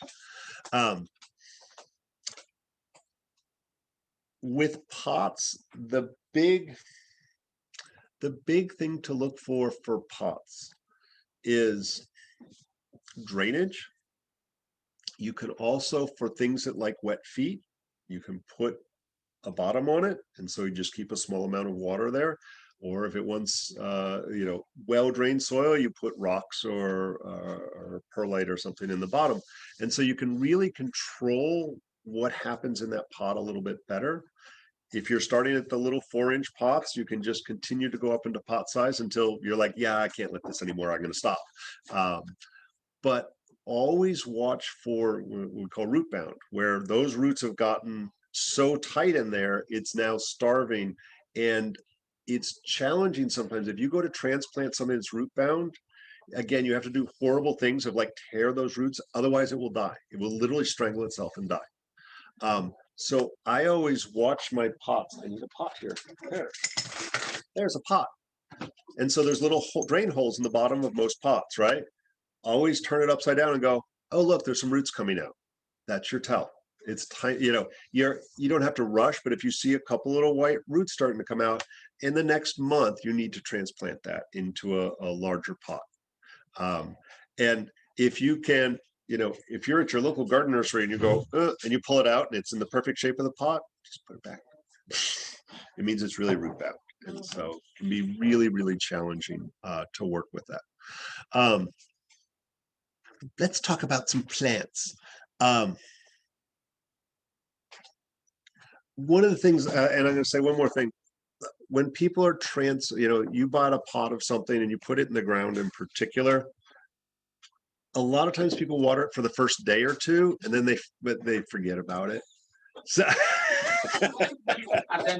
I, of course, have never done that. I would say good rule of thumb, try to water it in well every day for about 2 weeks, and then you can start spacing it out. And, you know, if it rained that day, you don't have to water. Yay. But right now you put something in the ground, you only water it in once, it ain't gonna make it, unless it's a cactus. I never buy plants from grocery stores. I want to say every single plant I've ever bought from a grocery store died. And it's usually like, guess what? They might be good at groceries, they're not good at plants. Go to a plant person. And there are many in our community here. You know, certainly, you know, I'm talking about all this exotic weird stuff like Siberian ginseng, you know, grow native plants and grow native plants from your area, because witch hazel grows in the panhandle. It doesn't grow here. So you'll probably kill it. I'm trying to grow it. I'll find out. So it's Florida native doesn't mean it's going to do great. So we have to say Florida native and then where in Florida. We're a big ass state. So that can, you know, and I'm going to go back to Caribbean. We can do that pretty well from around here. Let's talk about some unique things for a couple of plants. And I just say that because they're common medicinal plants that people are more familiar with. And I'll do my best to talk about the plant itself. Lemongrass is phenomenal. It's easy to grow. It will self-seed. So it puts out this beautiful plume. If you haven't seen it, there's a nice one out the back door just to the right that it's got a beautiful plume on it. There's 2 ways to propagate it. One is by seed, where you take that plume and you rip it off of there. You just strip the seeds off and you go poof, and it'll grow everywhere in your yard. It's awesome. The other way is those are individual stalks. Like if you went to the grocery store and you say, I want to buy some lemongrass, they're going to give you this little woody stalk. So if you break those off and get a little bit of the roots, you can actually, like the one out there has probably got 50 little lemongrass stalks. I could break that whole thing apart, and every single one of those I could propagate faster than a seed. I had a lot of fun the very first time. I actually had a lawn back in the day, different house, and I was growing some lemongrass, and it went to seed, and they spread all over my land. So every time I mowed my yard, I had this beautiful scent of lemongrass that came up. So it is one of the few that full sun, crappy soil. It does better in full sun. It wants full sun. Like put it in the most dead part of your yard, and it's beautiful and it smells nice. And all parts of the plant, maybe not the seeds, I just don't know how to use those, but the leaves and the stalk can be used for both food and medicine. And if you're not familiar with it, it makes a lovely tea. It's just lemony goodness. Its Caribbean name is fever grass. Guess what it's for? So it is cooling in nature for those of you who are familiar with energetics. So it's really a nice tea in the summertime when it's freaking hot. It's also used for urinary tract infections. And one of my favorite teas, and no, iced tea is bad for you, drink warm drinks. rosemary and lemongrass is a phenomenal combination. It's freakish combination, but rosemary is a lovely, lovely tea, and the combination of those two is phenomenal. So yarrow, this is more of a northern plant. It's really funny when Renee and I, like, we go up to conferences. We go to one up in Boston area, we go to one in North Carolina, especially when we're going up towards the northeast there to Boston. We're like stopped at a stoplight going, oh my god, and there's like a field of yarrow growing, and we're like gonna cause a car accident because we're gonna go harvest all the mugwort and yarrow. But it is up north, it is a weed. Like, it's embarrassing that we grow things like that down here, but down here you can grow it in the ground. It wants well-drained soil and a little richer than we normally do, so it's more of a garden plant. I prefer growing it in a pot because if you want it to flower, then you really need to make sure that you get a little more nutrients into it, and probably fertilize it, or make sure you put a little extra compost on it in order to get it to flower. Classically, we only look for the white flower for medicine. The other ones can be used, but they start to get some freaky hybrids that they sell at Home Depot. I don't know what those are. It's pretty. So it's a beautiful flower, fern-like leaves, and the flowers are what's called diaphoretic and are used to make you break a sweat for colds and flu. The leaves are styptic. Hi, Robocolor. The leaves are styptic, which is fancy talk for stop bleeding. They're antimicrobial, so we'll actually use that for a wound wash, or even pack it into a wound, or just use it for abrasions and things like that. And the roots are used primarily for toothaches because it also has a pain-killing property in the root. So it also helps with infection and so forth. And all parts do everything. And then there's some cool spiritual things that you can do with yarrow as well, that it's used to keep the dead off of you. And so the Romans would use that a few years ago. They'd stick it up their nose to stop nosebleeds if they got smacked upside the head, and they're fighting for hours on end. But it was also because there was so much death that it would follow them home. So Renee's actually created a smudge spray, if you will, for the first responders in Orlando, and now it's used by some in Colorado and probably other places. Those are the two we know of. That they're sitting there doing CPR on somebody and they don't make it. They sometimes feel like those folks follow them home, and so a little salt and yarrow spray goes a long way. And we've even used that on clients at the clinic that sometimes they literally feel like their dead grandmother is following them around, and they like their grandmother, but she needs to go away. That we'll have them take a bath or something in yarrow that can be really helpful. Purple Perilla, this is a cool Chinese herb. There's I think we got some pots, but there's some out back. Purple Pirillia. This is a Chinese. I don't have any of my Chinese. All those people. I probably got somebody who knows Chinese stuff. So Zisiya is the Chinese name, and Shiso is the Japanese name for it. And it's funny, a lot of people know shiso better than they know the Chinese name for it. It was classically added to sushi along with like pickled ginger and some wasabi. So in Chinese medicine, we use it for seafood poisoning. So there's actually an herb, a formula in my formula book, which is ginger and Pirillia, which you would take if you just had some bad fish. But that's literally what they put on the sushi. So they're actually putting like, it tastes so good. No, it's stopping you from dying. So this one, it's funny. It's related to basil. And so it grows just like basil. So when you grow Pirillia, think basil. And up north, no, full sun. Basil doesn't like full sun. Like I'd say part sun to even part shade, you can get away with it. But also, for any of you who've ever grown basil, it's like, oh my God, it's like so high, and it's sweet basil, right? Sweet Italian basil. It's so good. And then it starts to put out a little flower stalk on it. And it's like, it's still good, but it gets a little acrid, a little more intense. Most plants do that. So once they put their energy into reproduction, the chemistry of them changes. So think about lettuce, the same thing, right? It's like, oh, I'm getting this wonderful lettuce that I planted, yum, yum, yum, yum, and then it bolts, which I don't know why we call it something different. It goes to flower, right? Puts out a pretty flower. Now it tastes like crap. We throw it in the compost pile. So with the basil, here in Florida, you can keep basil going for a year or two or longer sometimes. And if you keep clipping the flower stalk, two things will happen. It'll stay nice tasting. And B, every time you clip it, it will split in two. So you end up from a basil plant to a basil bush, and it rocks. Yeah. I have a Thai basil bush. Same thing. Yeah. Yeah. And so it's a bush now, right? So Pirillia, same thing.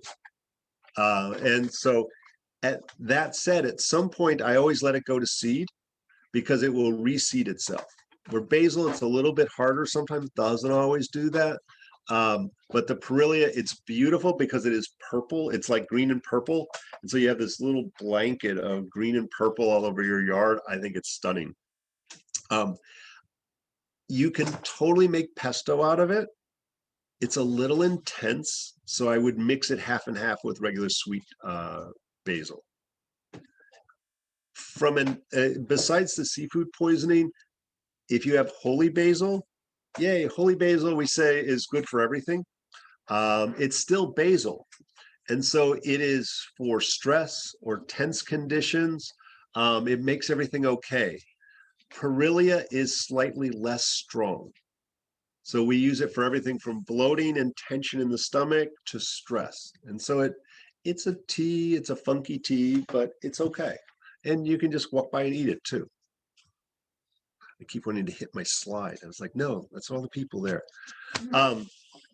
Passion flower. So there's two different types of passion flower. There's many types of passion flower. Let me back that up. There's two that we commonly see here in Florida. The Passiflora incarnata is a native plant.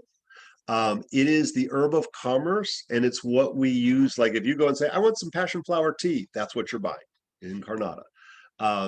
Literally, you can find it all over the place inland, and it grows like gangbusters here. It's hard to get fruit from it. So you need two different plants in order to get fruit, even though you get pretty flowers. All parts of the incarnata are medicine.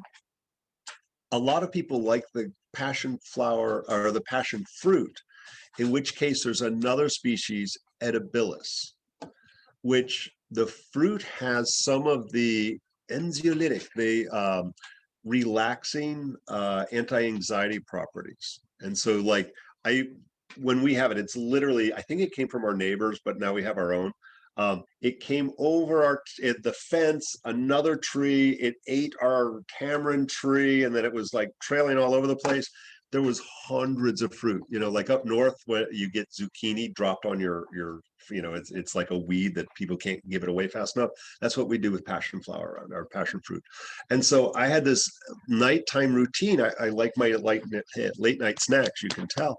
And I would eat one fruit at night, and it's got this sweet and sour. It's like a sweet and sour tart thingy. And it would just take the edge off to quiet the mind so you could go to sleep. And so the passion flower tea doesn't taste amazing. I think the fruit is super yummy. And if you've never eaten one, they're too expensive in the store. Find a friend. And right time of year, come by the clinic. We literally give them away. So you cut the top off is the easy way to do it. It's a very hard, leathery fruit. And then just get a spoon, and there's pulp with seeds. It's kind of a yellow to orangey fruit pulp in there. And you just scoop it out, eat it, seeds and all. The seeds are good for you. And it just kind of like settles you down. The incarnata, you use more the leaves and the flowers. And it's very specific for anxiety. And a key indication is circular thinking. So they're like, oh my God, and you're the same thing, running around in circles, that little crazy monkey running around inside your brain. Passion flower is so specific. You can use it for any kind of anxiety kind of thing, but it's so effective for that. So Edibilis, just the fruit, incarnata, we use all parts of the plant, but especially the leaves. Oh, and how do you grow that? Oh, you can find both for sale in a store. It's important to ask which one you're getting. They both can be aggressive growers. The edibilis especially will literally run for days. It's easy to control, but it is going to take over your entire fence and everything attached to it. It's easy to cut it back. It is beneficial to actually cut both the incarnata and the edibilis, to go back to its base and cut it at the end of the season and let it regrow fresh. It actually likes full sun. It's hard to transplant. It's very doable. Between our if you haven't seen How's Your Day Honey, is our neighbor, so we get lots of honey, and she grows a billion different flowers, and one of us grew some incarnata, Passiflora incarnata, in kind of the strip between our houses, between our driveways, and so it runs under the ground and then pops up all over the place. And so you can kind of get a little bit, you need a good foot of the runner to transplant it, but it handles full sun. And once it's like watered in for a week, then don't touch it. Leave it alone. Doesn't need fertilizer, doesn't need water. Unless it curls up, it doesn't need anything. Yeah. What about for pests? Something's eating mine like, in its trail. So pests, there are some caterpillars that really like both the passion flowers. If it's an established plant, let them eat it. It's new, that's why. If there's trails, that's somebody else. That's not a caterpillar. The caterpillars will they eat your leaf literally down to the nubs when it comes back. That's probably some sort of a slug. One of two things. Most likely is you're overwatering, and so the slugs don't like dry; they like wet. But look under the undersides, look around the base.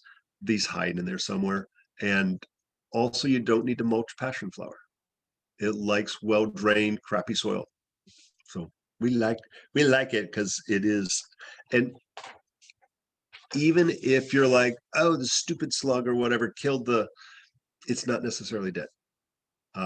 You've even got the option, if it's in the ground and it's like, no, it has a good root base, cut it and throw the slimy parts away or the leaves, and it'll come back the next season. Yeah, passion flower is weird. I took a bunch of edibilis fruit that we had, and I was like, no, I love the fruit. So I threw a bunch of it out here and I stomped on it. That's how I planted it. I literally went into the sandy, full sun places and I went, and then I walked away. And most of it didn't come up, but I was out weed whacking today and trying to hack a path through there. And I saw like a half a dozen passion flower plants coming up. And there was another edibilis that I planted over on the inside of the fence there, hoping it would grow on that inside fence. And the caterpillars were having a field day. I was like, meh, it'll come back. They got to eat too. When does the fruit come in?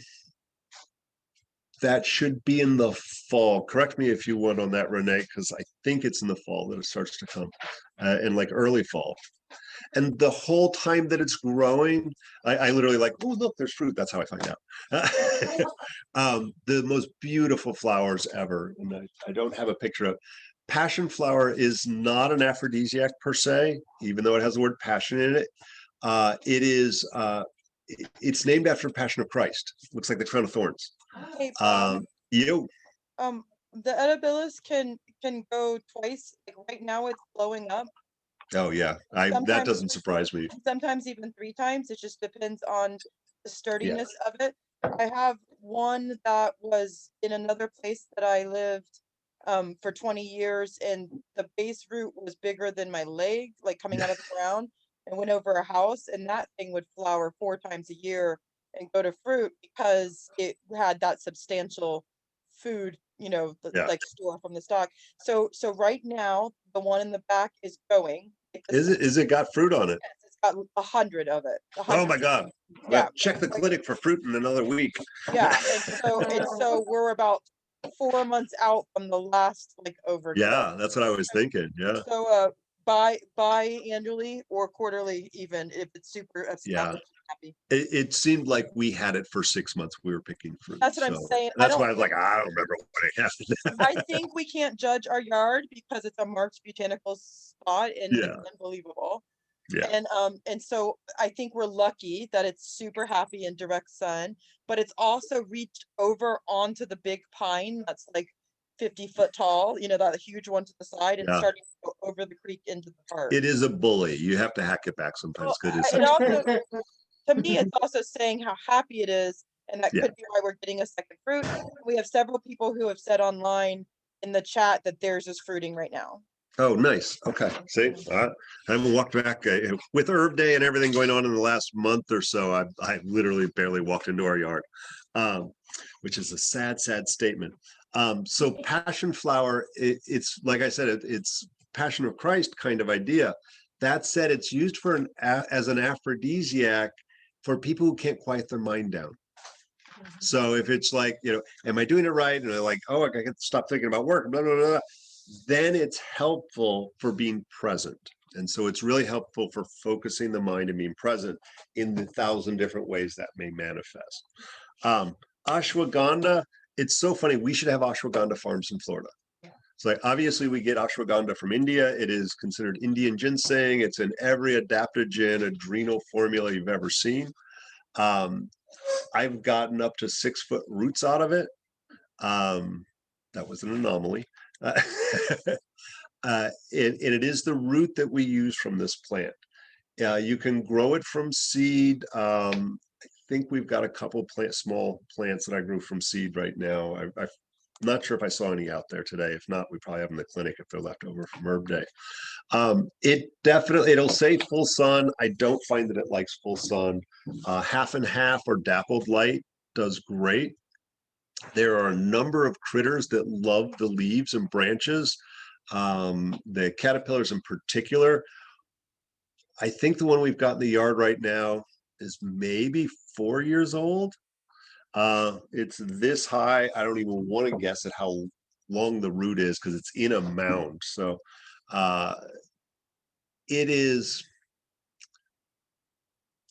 it's got pretty fruit on it. I will put a caution on it. It is a nightshade. It's in the Solanaceae family. And so for anybody who's sensitive to nightshades, I do not recommend that plant. You can grow it, it won't attack you, but I find that once you get it established, I have had the caterpillars at least 2 or 3 times a year completely eat every leaf on it. And I go, oh, I hope I didn't lose it. I wonder if I should dig it up. And then 2 weeks later, the leaves pop up again. So once it's established, I don't fertilize it. I don't mulch it. I water it occasionally if it needs it. But really easy to get going. And again, if you're going to dig it up, that's awesome. You got fresh ashwagandha root. But the reality is, like, grow it to know it. It's a fascinating plant. It puts out lots of fruit. You can propagate those seeds on your own. They are viable.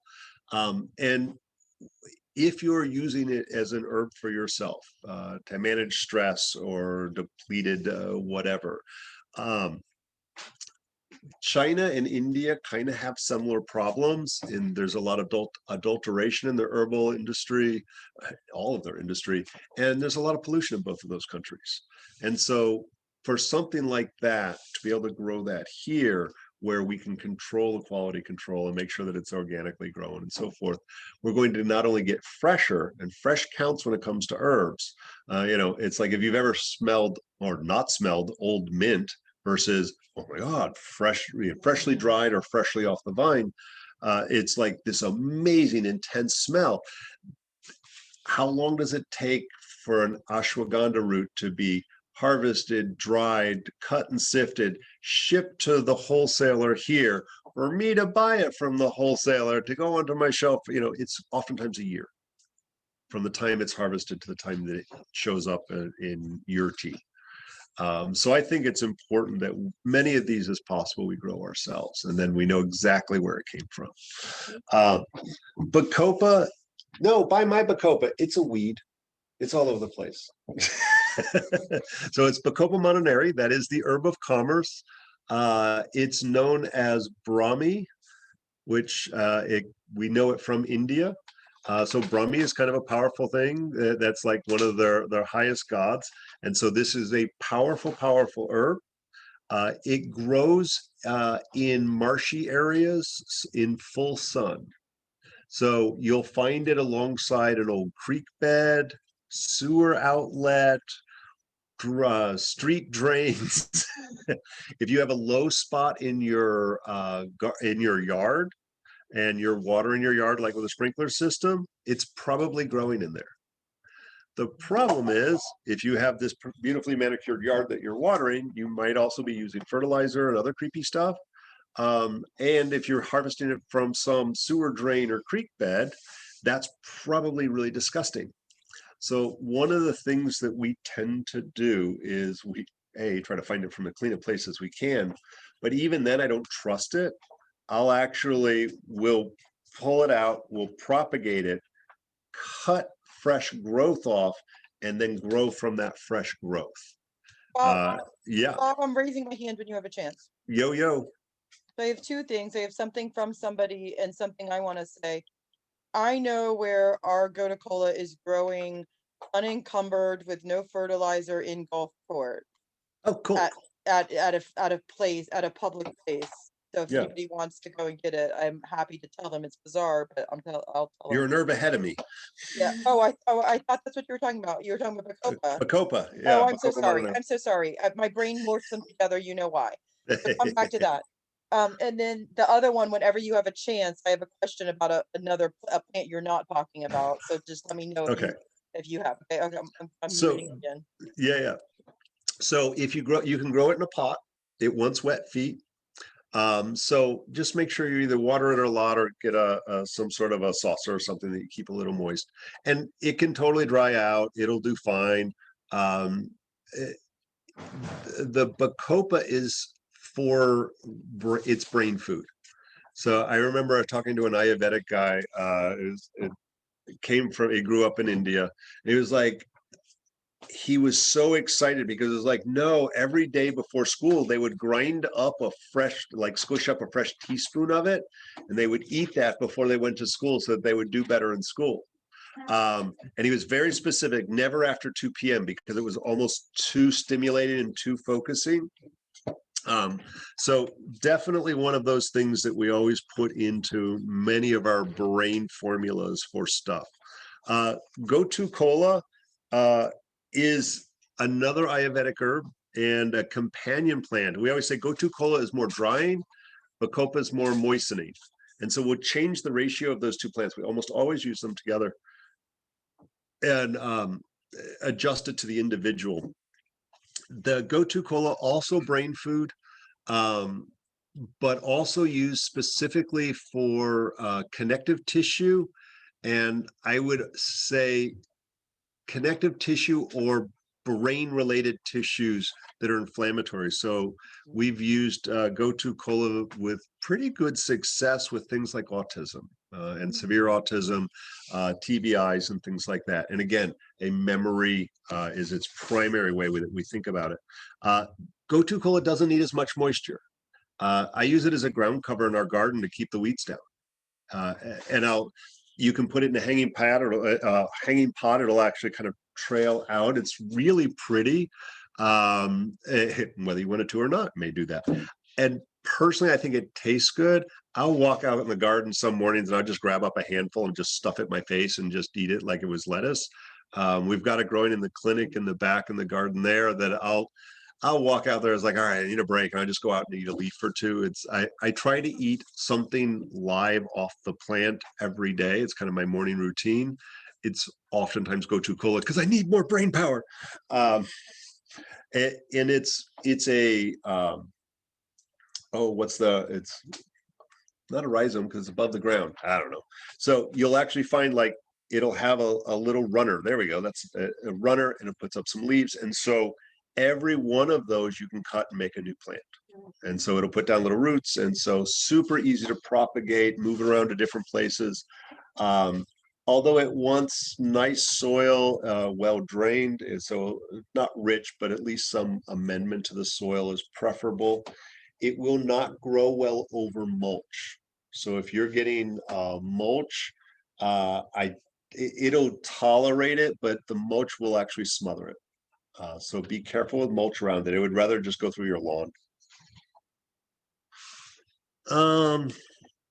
And I'm running out of time. Renee, you said you had another plant you wanted, and by the way, We have a Gotu few, Kola. we have a few questions from Okay, people. there's two types of Gotu Kola that grow in Florida. The invasive, but the herb of commerce. Although I think I found it growing now, kind of naturalized, is Centella asiatica. There is a Florida native, which is Centella. This is Gotu Kola, Centella erectus, which has an upright shovel-like leaf. They're used interchangeably, and it's easier to grow the herb of commerce, the Centella asiatica. And then I'm going to skip around. Ask your questions because we only got 15 minutes, and I'm like, oh my God, we're right out of time. Okay. And so I have extreme answers for most of it. So if Make you them don't, short. if you don't know, then just tell me. I'm not going to say it. I'll like you're teaching. Tell Yeah. me if you know. Nope. Okay. So the first one is somebody has a son who's growing carnivorous plants. Cool. Do you have any medicinal value for those? Yes, but that's complicated. Well, I was going to say I do have an answer to this that's similar to yours. Both the pitcher plant and the Venus flytrap are both used medicinally, and I want to say it's so are sundew, which and are sundew is indigenous to here, thank you. but they all have a massive toxicity. Yeah, it's they're used for like cancer and that I have not worked with any of those plants. I've grown them because they're cool, but I haven't worked with them medicinally. I know of them. I have worked with the sundew, but it comes to me from my traditional training. And I do know of its toxicity because every time I do anything with it, the elder freaks out and makes sure I didn't eat it. And so, and so that's one of the reasons. And so I can speak on that a little bit. And the other one is true rabbit tobacco, which I know a lot about the medicinal values of that. So it's up to you. No, you can holler at that one. And that's a weed. We don't usually propagate the rabbit tobacco, but so that's a native that's oftentimes in the sandy, sunny spots of your yard, the rabbit tobacco. Well, they're actually talking about true rabbit tobacco and not cudweed. Oh, okay. And so true rabbit tobacco is very difficult to grow here. The rabbit tobacco that's used here is cudweed, but I'm going to speak on its principles anyways, because it has the same principles as the Florida rabbit tobacco. And so in a general sense, it's a holy plant that's supposed to be used to send prayers up or to heal people who are very, very sick. But from a medicinal value, it's anything from boils and skin lesions, very specific to skin related items, to feverous infections.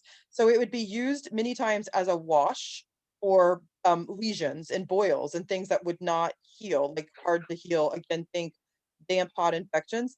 Very specifically internally for respiratory infections, somewhat dealing again with water and fever. So a respiratory infection where you're coughing up chunky, oozy stuff and you have a fever, and also related to delirium, so that it would be used in sweat if they thought somebody was actually in psychosis, that they would put them in the sweat lodge, try to purge them of the illness, and then help bring their spirit back into their body. But it was very medical, that it was somebody who was actually having a break.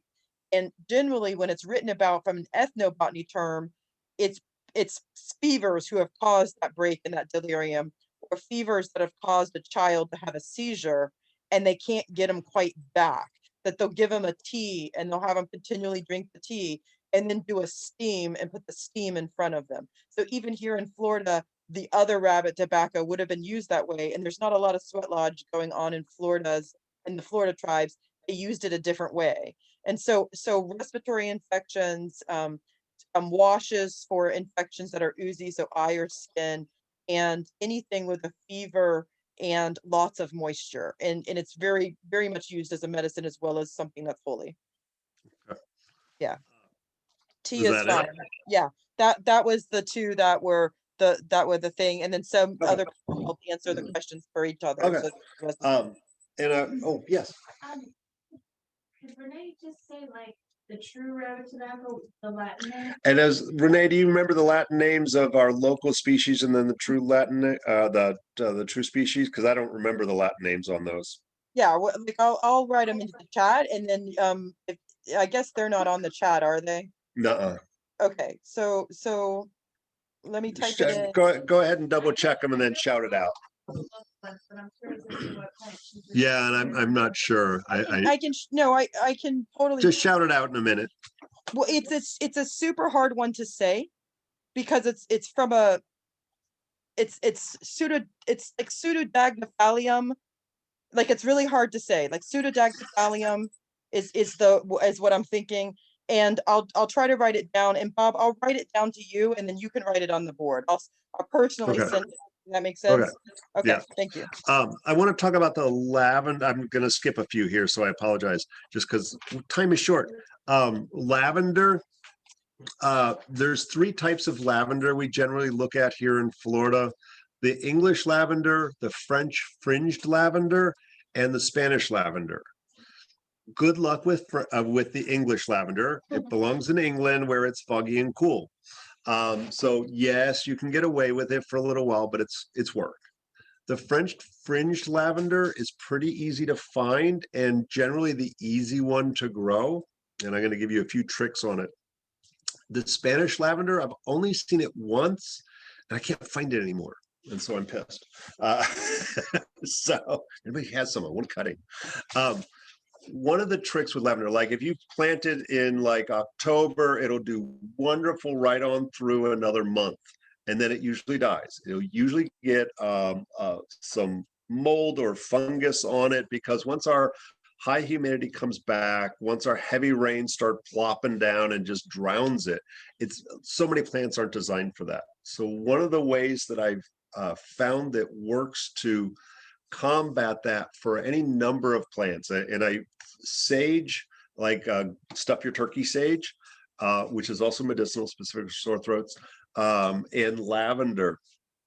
If after you plant it, and even if it's in a pot, if it's outdoors, put a layer of white sand, just regular, whether it's beach sand or whatever, I don't care. But put a layer of sand and then get some seashells, like clam shells or oyster shells or whatever, but with the inside part down, and put that about a ½ inch or so off the stem and put that around.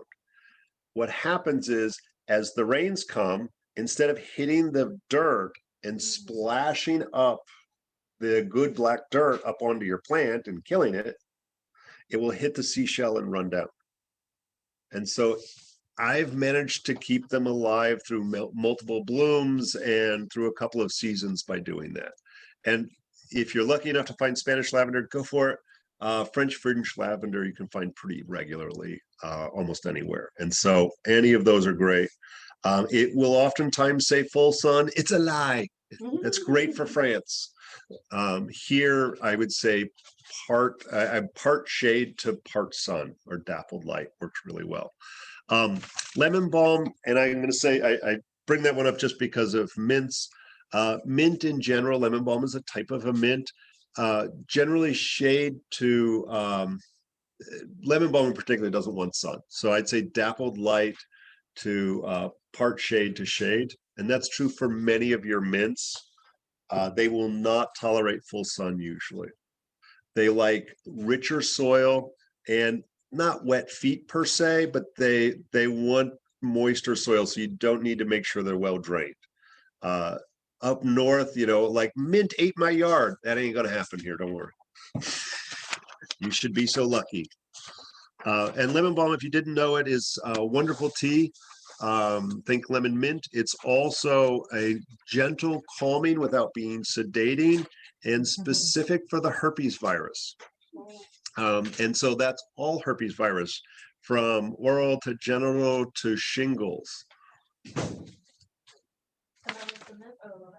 Lemon balm specifically. Rosemary, it's so funny.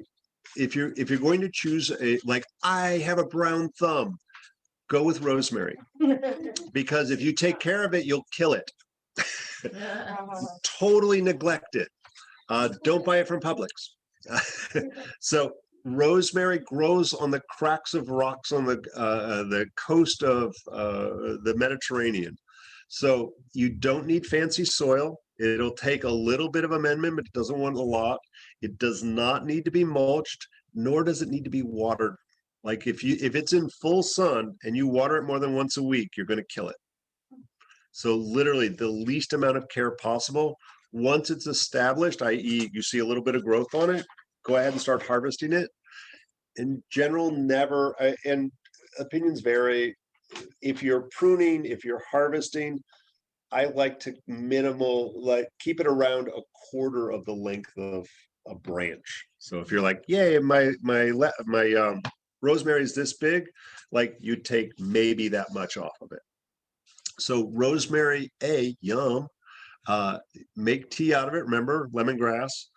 But it's both from aromatherapy. I used to have it outside our front door where I'd like rub it and just huff it, because it is a mental stimulant and is for remembering. And so if you're into Shakespeare, rosemary helps you remember your past, present, and know your future. You can also, it has some wonderful anti-cancer properties. So it helps to break down some of the carcinogens in barbecue. So adding rosemary into your marinade, use it to brush on your sauce, use the branches of it to make a shish kebab with, and every little bit helps, right? Because we still love barbecue. Sorry, I'm going to the more comfrey. If you have children or you do anything other than sit on the couch, you should grow comfrey. Do not use comfrey internally, but for sprains, strains, broken bones, it's magical. Literally will dramatically improve any healing time and reduce pain. And it is also, Renee mentioned it a little while ago, compost. So we would make what's a fertilizer compost tea. Literally, you take the old rough looking leaves of the comfrey, mash them up and throw them in a bucket and let it rot. Throw in some oak leaves, throw in whatever else you think that's got nutrients in it, a little moringa, whatever you got. And then literally as it breaks down, you stir it up and that's what you fertilize your plants with. You can also use it for a rooting compound. So you can basically mash it up and then dip your roots in it if you're doing cuttings and things like that. And it helps with transplant shock as well. So the tree, the comfrey. The plant Band-Aid that you were talking about. Oh no, I don't use it for that, although it might work actually. I don't know, bad idea. For the plant Band-Aid, yeah. Hey, Bob. I usually buy the store-bought stuff, unfortunately. Yeah. Bob, Yes. I'm taught in South America to bandage plants with other plants, like when we have to do like the dragon's blood in the fall. And very much I could see putting comfrey might work. Pushing it in there, because we would have used a certain moss that has the same properties. They would have put it on a burn for us, and it's the key is to mush it in there so it stays in there correctly. So yeah, no, I don't think that would. Yeah, I could see it. I just haven't tried it. Yarrow, maybe. Huh? Yarrow might work. I mean, there's a bunch. I haven't played with it like in South America. That a lot of those plants we wouldn't have here. The fun thing about comfrey, I've actually managed to grow it in full sun, but it's work. Definitely wants rich soil, but there's a really neat growing trick to it. Once it's established and, it's like it got big, broad leaves on it, is it kind of likes to get roughed up. So I'll go up, like if I'm like, oh, I'm going to do some cuttings, I'm going to propagate some plants. I'll go up to it about a month before I'm ready to start harvesting with my pitchfork. And I'll stick it about 6 inches away from the plant, rough up the soil all around it, and it'll start to propagate on its own. And then I'll dig it up. And so it's got a taproot on it. And so longitudinal slices, as long as you have part of that top crown, part of that, every single one of those will grow. So I can take a single plant. It's already usually got a bunch of little pups off of the taproot. So I'll usually, if I do it, I rough up the soil, I'll usually start with 10 plants that I propagated. And then the main taproot, I can usually get 10 longitudinal slices all from one plant. And so really easy one to propagate once you get it going. Papalo, I don't know if, it's going to be dark out. I don't know if I have any papalo plants out there. This is a Mexican spice. If you hate cilantro, you will hate this plant. If you're like, cilantro's okay, it doesn't taste like soap. This is cilantro and crack. It self-propagates. It's a Mexican spice. It's culinary, but it's also for bloating, gas, and anti-parasitic. It's so yummy, and there are two types. I have the smaller leafed one, which I think tastes better. Actually, one of our students just brought me the other species that I haven't researched yet. I got the good one. What else do we want to talk about? Patchouli. Let's talk about patchouli really fast, and maybe curry tree, because I know it's already, oh my God, it's so late. Patchouli, like for real patchouli, screw the essential oils. The leaf is divine. It is very easy to propagate cuttings from it, like the easiest thing ever to do cuttings from. Shade. It will take dappled light or part shade, but it wants very little light. Rich soil. It is in the mint family. It's a Laminaceae. And I think mine at home, probably 4 feet tall now. So it's easily.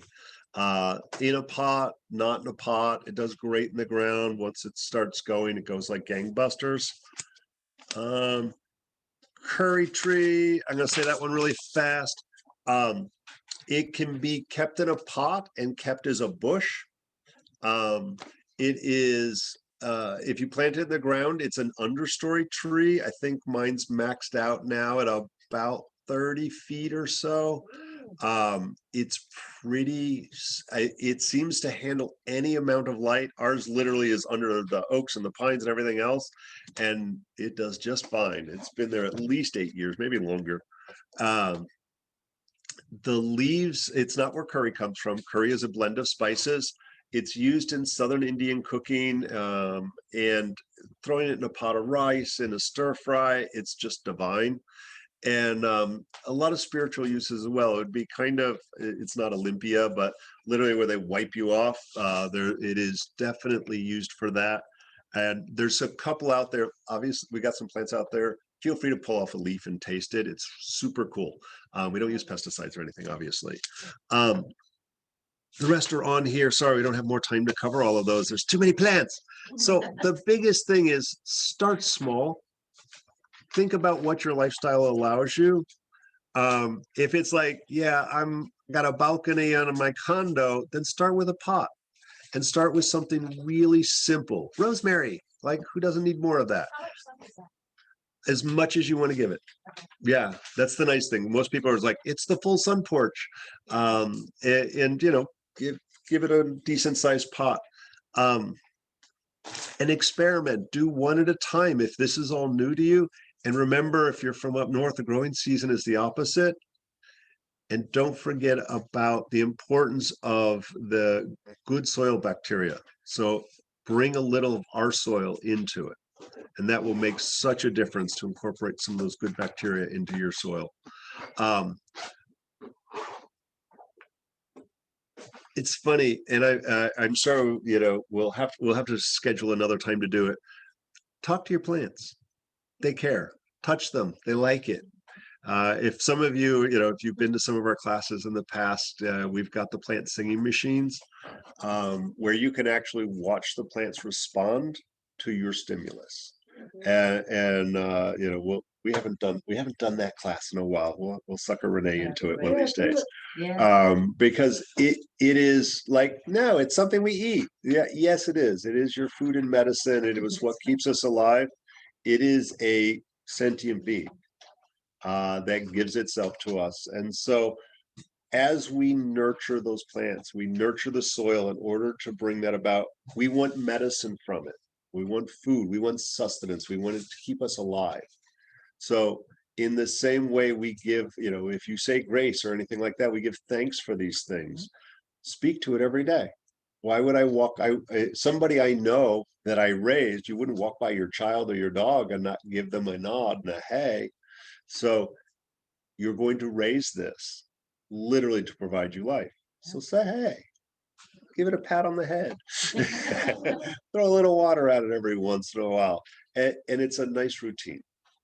Getting your hands in the soil to propagate another living thing is a wonderful way to let away some of the stressors that we all carry with us, and they sometimes challenging times. So thank you all. I hope to see you in classes. If you guys got questions, I will hang. If you want plants, oh no, she's still out there. So, and I'll wander out there in a little bit and help you with planty stuff. Thank you. You are very welcome. Thank you all, the gang of people we have online. Oh, and this will be on YouTube in a couple days. Check out our YouTube channel, Traditional School of Herbal Studies. Did you say that this was a prereq for the longer course? Yes. It is. Yeah, for the Western program, the Chinese, it's nice to take, but it's not required for the Chinese. The Chinese is start to finish.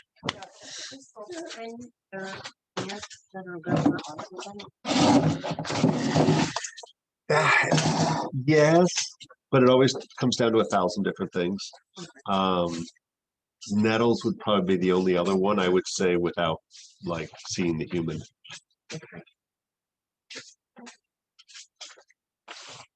Can I look out the window? The garden. Can I just look out the window? I mean, you walk out there, whatever. It's just dark. And feel free to come by any day. You can come from First Avenue on the park. Do you help with the Yeah, like I see them in clinic during the day, and then even our student clinic has worked with a number of kids with autism. And everybody's every case is different. Yes. And I hate to say it, every family is different. Some people are so on the food and on the this, and other people are like, really, food makes a difference. Yeah. Probably when my mom has celiac, I don't do dairy free as much as possible. Yeah. But my daughter. Okay. Okay. Moderate. So Yeah, it just depends. Yeah, because like the spectrum, obviously, yada yada yada. But I'm gonna say sometimes we use Chinese herbs, sometimes Westerns, but always Gotu Kola. Always the Gotu Kola. And the dosage is yes. the dosages, yes. Yeah, it's food. Yeah. So Okay. you're not going to go wrong with that. Wrong with it. How much salad is too much salad? At Yeah. some point you get too much. Yes. Thank you very much. You are very welcome. I'm glad you came. Yes. And I wish I could say I saw all the questions, but Renee was all over it online. So I saw her typing away. I'm sure her fingers are done. All right. I'm going to wander out there. Come visit us at the clinic or come see us in another class. And thank you all for joining us online. I'm going to sign us all. Actually, I'm going to leave it open in case Renee's still answering questions and such.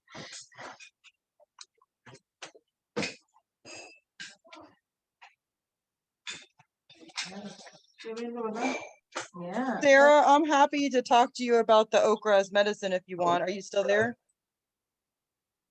I think she's talking to you.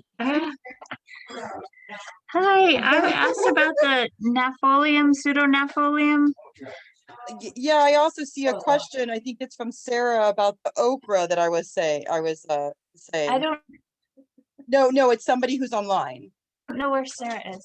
It's somebody who's online. I don't see Sarah left. And Oh, I'm I'm so happy to talk to sorry. you about it. So Sarah, do you want me to talk to you about that a little bit? Yeah, I was just, you don't have to give me like a full spiel. I was just curious because it was something he had touched on earlier where Yeah, no, I'm mine is growing so well right now. So yeah, I'm happy to. So okra is part of what's called the Malvaceae family, and anything in that family relieves anything that's red and inflamed. So that could be something as easy as like GERD, like heartburn. It could be something as extreme as irritable bowel syndrome, but it also could be a burn. The other thing is that when you have a Malvaceae coat something, it's different than putting aloe on it because it's permeable and it feeds it, where the aloe would just cover it and take away some of the nutrients. So it's way more important that we are using something that's permeable when we're trying to heal a burn, or when you have gastric reflux, or you have irritable bowel, or anything that's like that. And so that's a thing that we would use that way as well. The other thing is that it can be dried and added to things, and it still holds those properties. It's called mucilaginous demulcent and emollient, and you could put it on something. So remember, anything inflamed. So what does inflamed look like to us? It could be a sunburn, it could be road rash, it could be a bug bite, but internally, inflammation is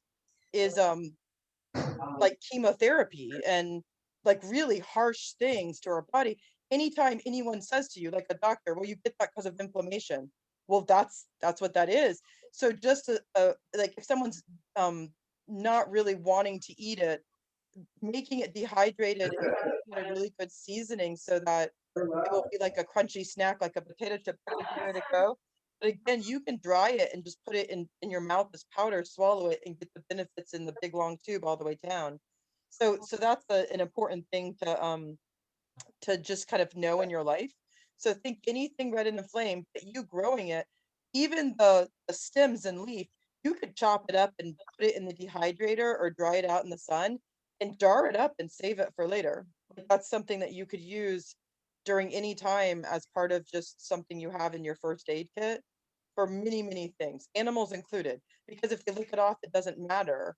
And so hot spots and skin disorders, if you have somebody that has a dry, itchy problem, you would add this to their formula. If they were constipated, you would add this to their formula. If you had anything that was in that category, regardless of internal, external, plus then it's healing the tissues because it's got so many nutrients. So absolutely too. And we can talk about, I see someone else asked about Kit, are you still there? Asked about herbs for COVID.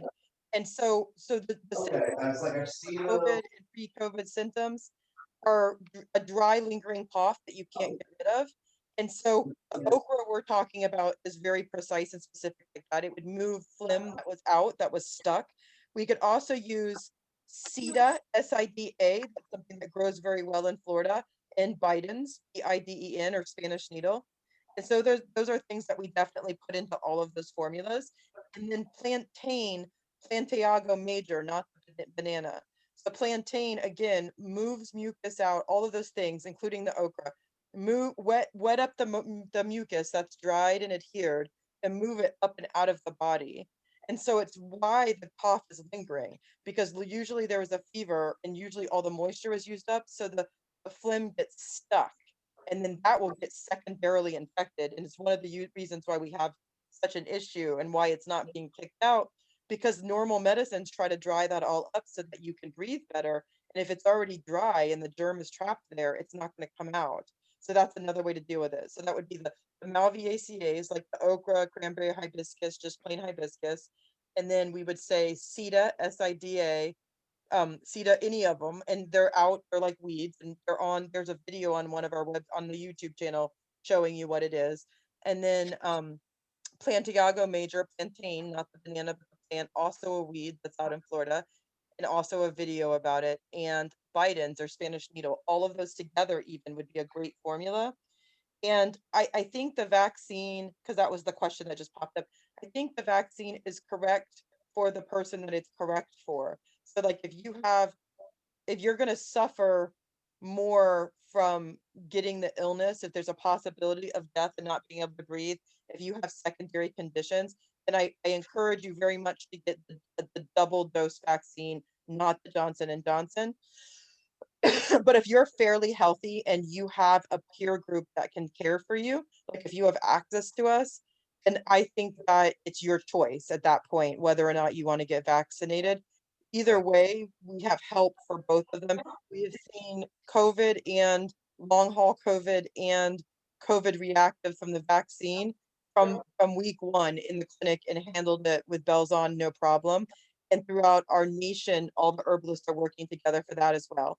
I would avoid the Johnson and Johnson for several reasons. For right now, I would go for the two shot, whichever one you choose if you were going to do it. Any other questions? And Sarah, you can ask another question. You look like you're full of questions. I could be wrong, but it looks like you had a lot to say.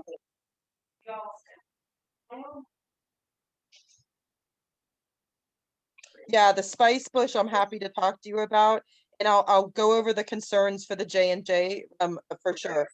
So the spice bush is something that ceremonially we use, and I'm traditionally trained, and we would use it to bring a group together. We would use it for harmony. We would use it as our daily drink if we were struggling with a relationship or relationships, either at work or as a community as a whole. It's to bring people together, to sweeten the pot, to wake up and move out the things that are stuck. So it's really important, like as a whole, especially nowadays because we're so divided, that we do that, even in our relationships at home, because of staying home because of COVID. I'm sure it's strained. So we usually have it like a morning drink, or if we're coming together as a group. Like if you guys met with me as a group to talk about some traditional medicine, I would serve it to you just so your hearts were able to get the messages that you needed. And so it's a really strong plant for the community, and it does that for the garden, and it does that for the area too. They're very communal. So it helps to link the community together to have them work together as well. It's a wonderful, wonderful drink, and it is supposed to be harvested a special way and used in a special way, but it's no big deal. If you ever get your hands on Spicebush and can use it, then just give me a holler and I'll tell you the traditional. Just send me a message and I'll tell you how to cut it and harvest it properly, like so that you're following the tradition of the Native Americans that would have used it. And so I have no problem doing that. And then the second question that's on the line was, what are my concerns about J&J? There's two things in particular. The first one is that if you really do need the vaccine, like if you truly are in need of the vaccine, that you're in that high risk group, or you're a first responder or a teacher and you're going to take the vaccine because you need it, it's not quite as strong at building the antibodies that we really need. But more than likely, you're going to need a booster 3 or 6 months ahead of time. I mean, like farther on. And that's not a bad thing. We need lots of boosters with lots of our vaccines. It's just something to be very aware of, that because of the way the second dose on, like the reason why the second dose makes everybody sick with the other two is because it's working. For our body to get sick, it means that our body recognizes that we were sick and it starts to produce its own antibodies. And then the vaccines basically dissipate and kind of leave our system, and our own antibodies have kicked in and started making our safety. And with the J&J, it just doesn't have quite the oomph as the other ones. And so it's not that it's wrong, it's just really truly less effective. So if you're going to do it, commit and just do it. So that's the first thing. The second thing is the idea of why, like in our world, everything looks like a pattern. So the pattern that would cause you to have the blood clots or anything associated with blood, that pattern in that has other consequences that they're not dealing with or announcing. And it's not that they're hiding anything from you. It's that they don't understand. When we see stuck conditions, it has the tendency to have other issues come with it. And a blood clot is a stuck condition. So more than likely, it's causing other stuck conditions that aren't life or death. Therefore, it's not coming up. And so I don't want anybody to have a stuck condition with an illness that has stuck phlegm or stuck plaque. That's a very serious thing down the road. And they might not be able to see it because that's not how the medical establishment deals with things. So another stuck condition would be plaque in our arteries. Another stuck condition would be brain fog. Another stuck condition would be tight or rupturing tendons. So you see, those things wouldn't come up as a life or death item.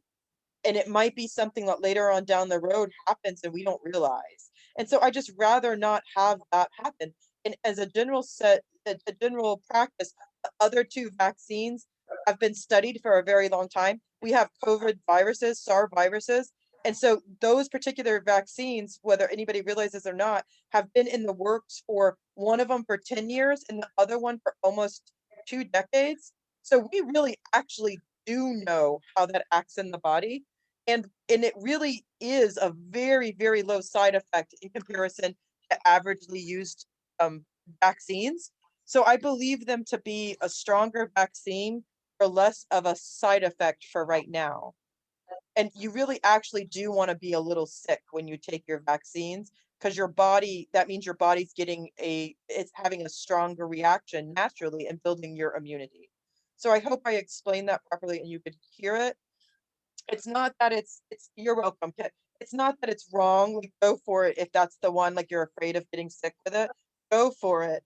But I'm waiting for something else down the road to kind of crop up in this. I work with another doctor. She's a dear friend of mine and a specialist for John Hopkins, but she's a Cherokee and one of my indigenous teachers too. And she's working with a long haul clinic up in the New England area. And we're just not liking what we see, like some aches and pains that aren't going away. It's the connective tissue things that aren't going away. And so, it is what it is. It's saving your life. So it's not that big of a deal. But just, if you have a choice, pick the other two if you feel safe. Any other questions?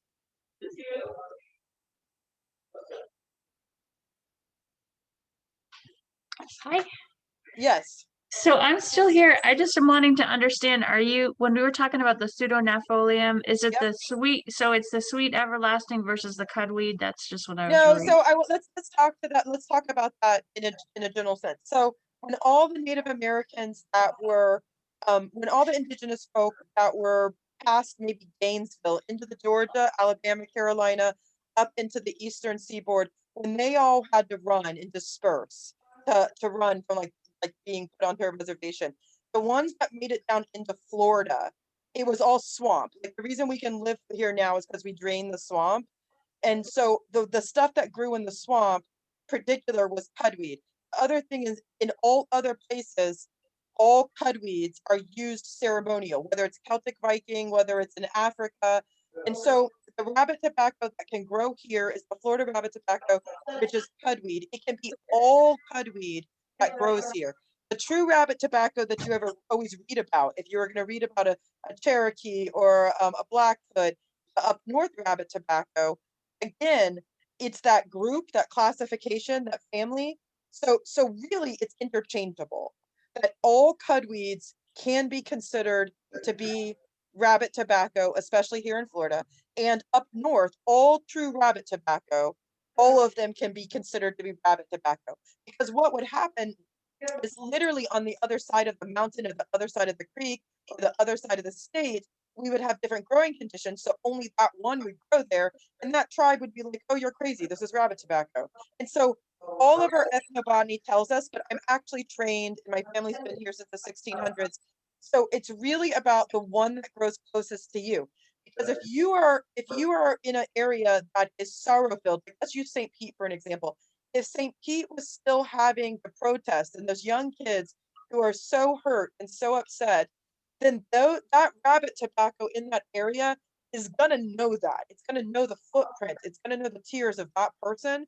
So then when they're using it as a holy thing and sending their prayers up and using it to help the body, even if it was a physical thing, the way I described, it's going to be the bodies in that area. So it will be more correct. It will dry up the lung correctly. It will help the boils correctly. It will help the broken spirit correctly, because it literally is experiencing the same thing that our body is experiencing. So it doesn't matter if you are particular to one, you use that one. That's the one for you. And don't let anyone talk you out of it. Because truly that's what it is. And none of that stuff is written down, because the indigenous folk are not going to tell some white explorer the true nature of that. So it's okay for you to go on, this one's for me. And that's the way to think about it.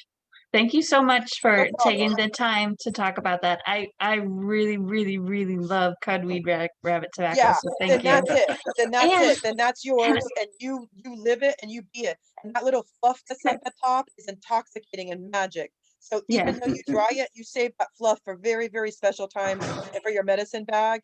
And that's truly the thing that's gonna reach out and help you at times of need.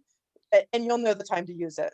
Yeah, thank you so much. No And good problem. night. Thank you for Good the call. night. Thank No you. problem. Thank you. Anyone else? The garden's amazing. Oh, Of course, thank it's you. dark, but it's still I was fabulous. gonna say, feel like the gates are closed here, but you can either walk around or just park on Yeah. first and you walk right in. We have to. Thank you so much. Yeah. I'm not really from around here, but Okay. like I came up to Sarasota, but Oh, God. I'll check it another time. Thank you. So, yeah, thank you so much. Okay, Sarah, do you want to talk about the aloe? I'll totally talk about the aloe with you if you want to.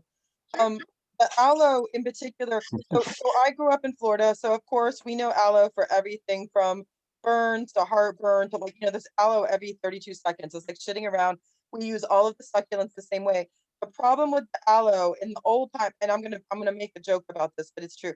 The old timers using it to poop, like they're always on blood pressure medicines or pain medicines and they can't go to the bathroom, is that it doesn't allow any nutrients in. So if you're like drinking aloe juice with your meal, you're not getting any of those nutrients. It does its job really, really well. And it coats the internals really, really well because it seals it like a Band-Aid.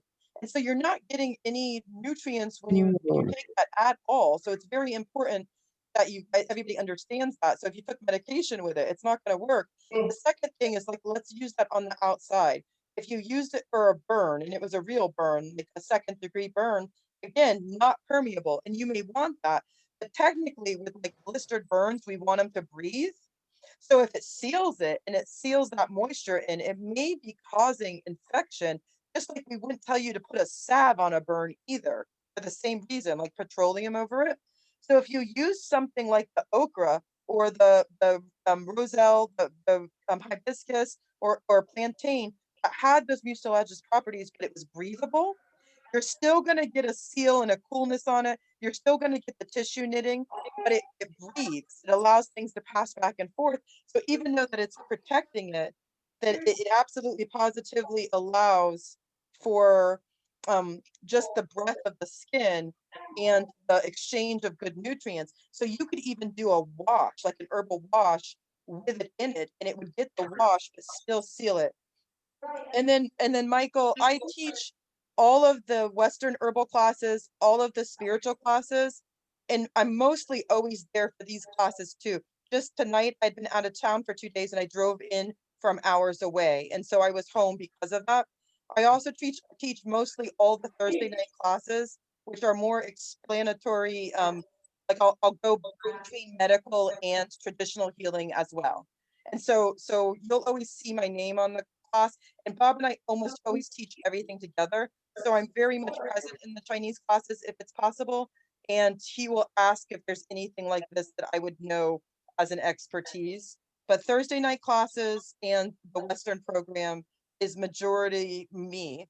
And most the other things we share, and then Bob's majority Chinese, and most of the other things we share.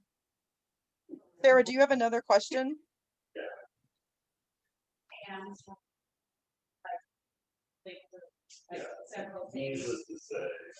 Oh, hold on, hun. Hold on. I'm not getting you. Try it now.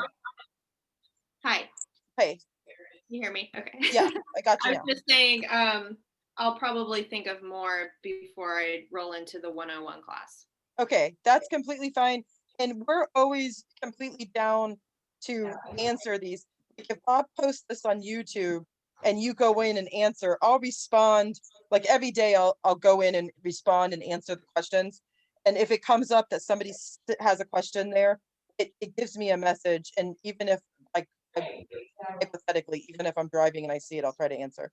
And so I'll answer no matter what with all of this. And so, in 101, this is something we talk about, because the most important thing, like if I never saw you ever again, my most important thing is that you can care for yourself without the government or a store or someone telling you what your food and your medicine is. And so I go over like body system. If you never see me again, you can walk outside and pick this off the ground, and that is going to save you, and you can always have that. So you can run me into the ground there if you want to. Okay, thank you. No problem, hun. Thank you. All so right. Anybody else have questions?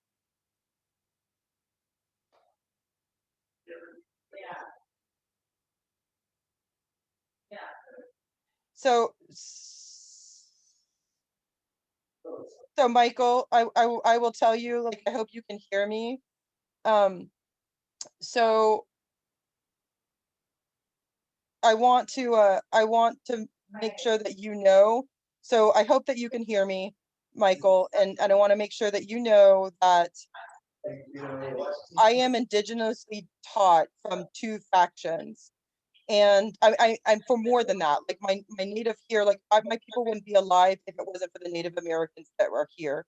But I'm taught by a teacher who is her grandfather is the head of the First Nations church for all of Turtle Island.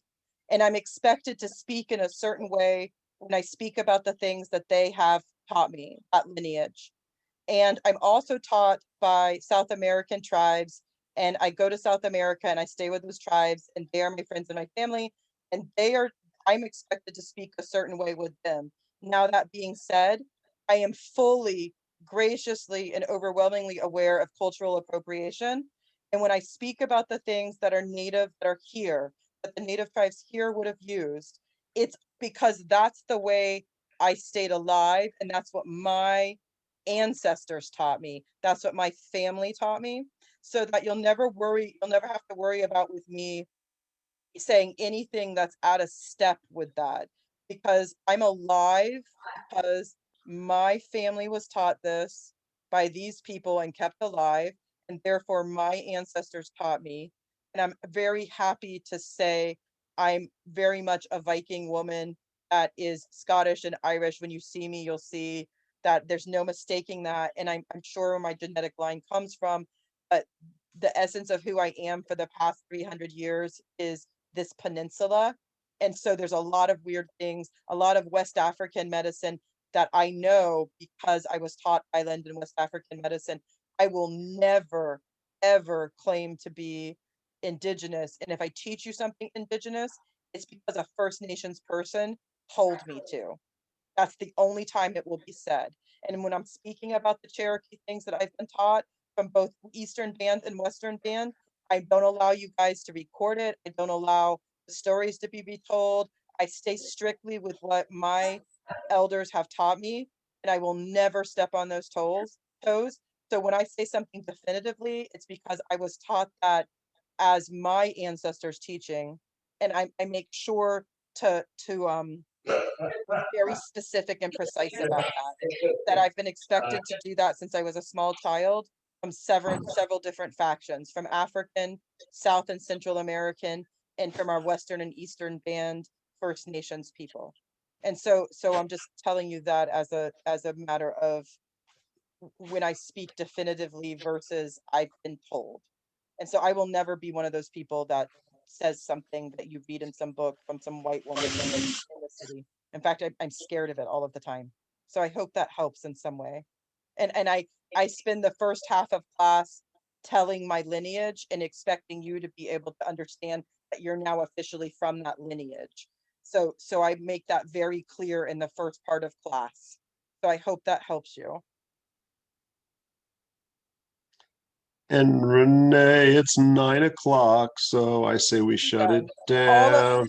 So let me say real quick before you turn it off. All of you who have had questions, just email the questions or private message me. Yes. Or put them into the YouTube once the class. If you're not part of the school and you're not going to go to class, put it into that chat. It will tag me that somebody from this class needs more clarification, and I will go in there and answer those questions as well. And I hope to see you soon in something. Okay. Yeah, and we'll have it up on YouTube, Tradition School of Herbal Studies. We should have it up on YouTube. Call it 2 days. I'm gonna have a day off tomorrow. Okay, and Kit, I'll answer that question. I'll try to answer that for school and get that sent to you. Bob, if you need anything, because we're all signing off, to just call me, okay? Yep, I've got almost everything shut down. I'll be out of here in 5 minutes and heading home. All right, it's nice to see you all. I'll talk to you later. All right, good night, Bye-bye. all.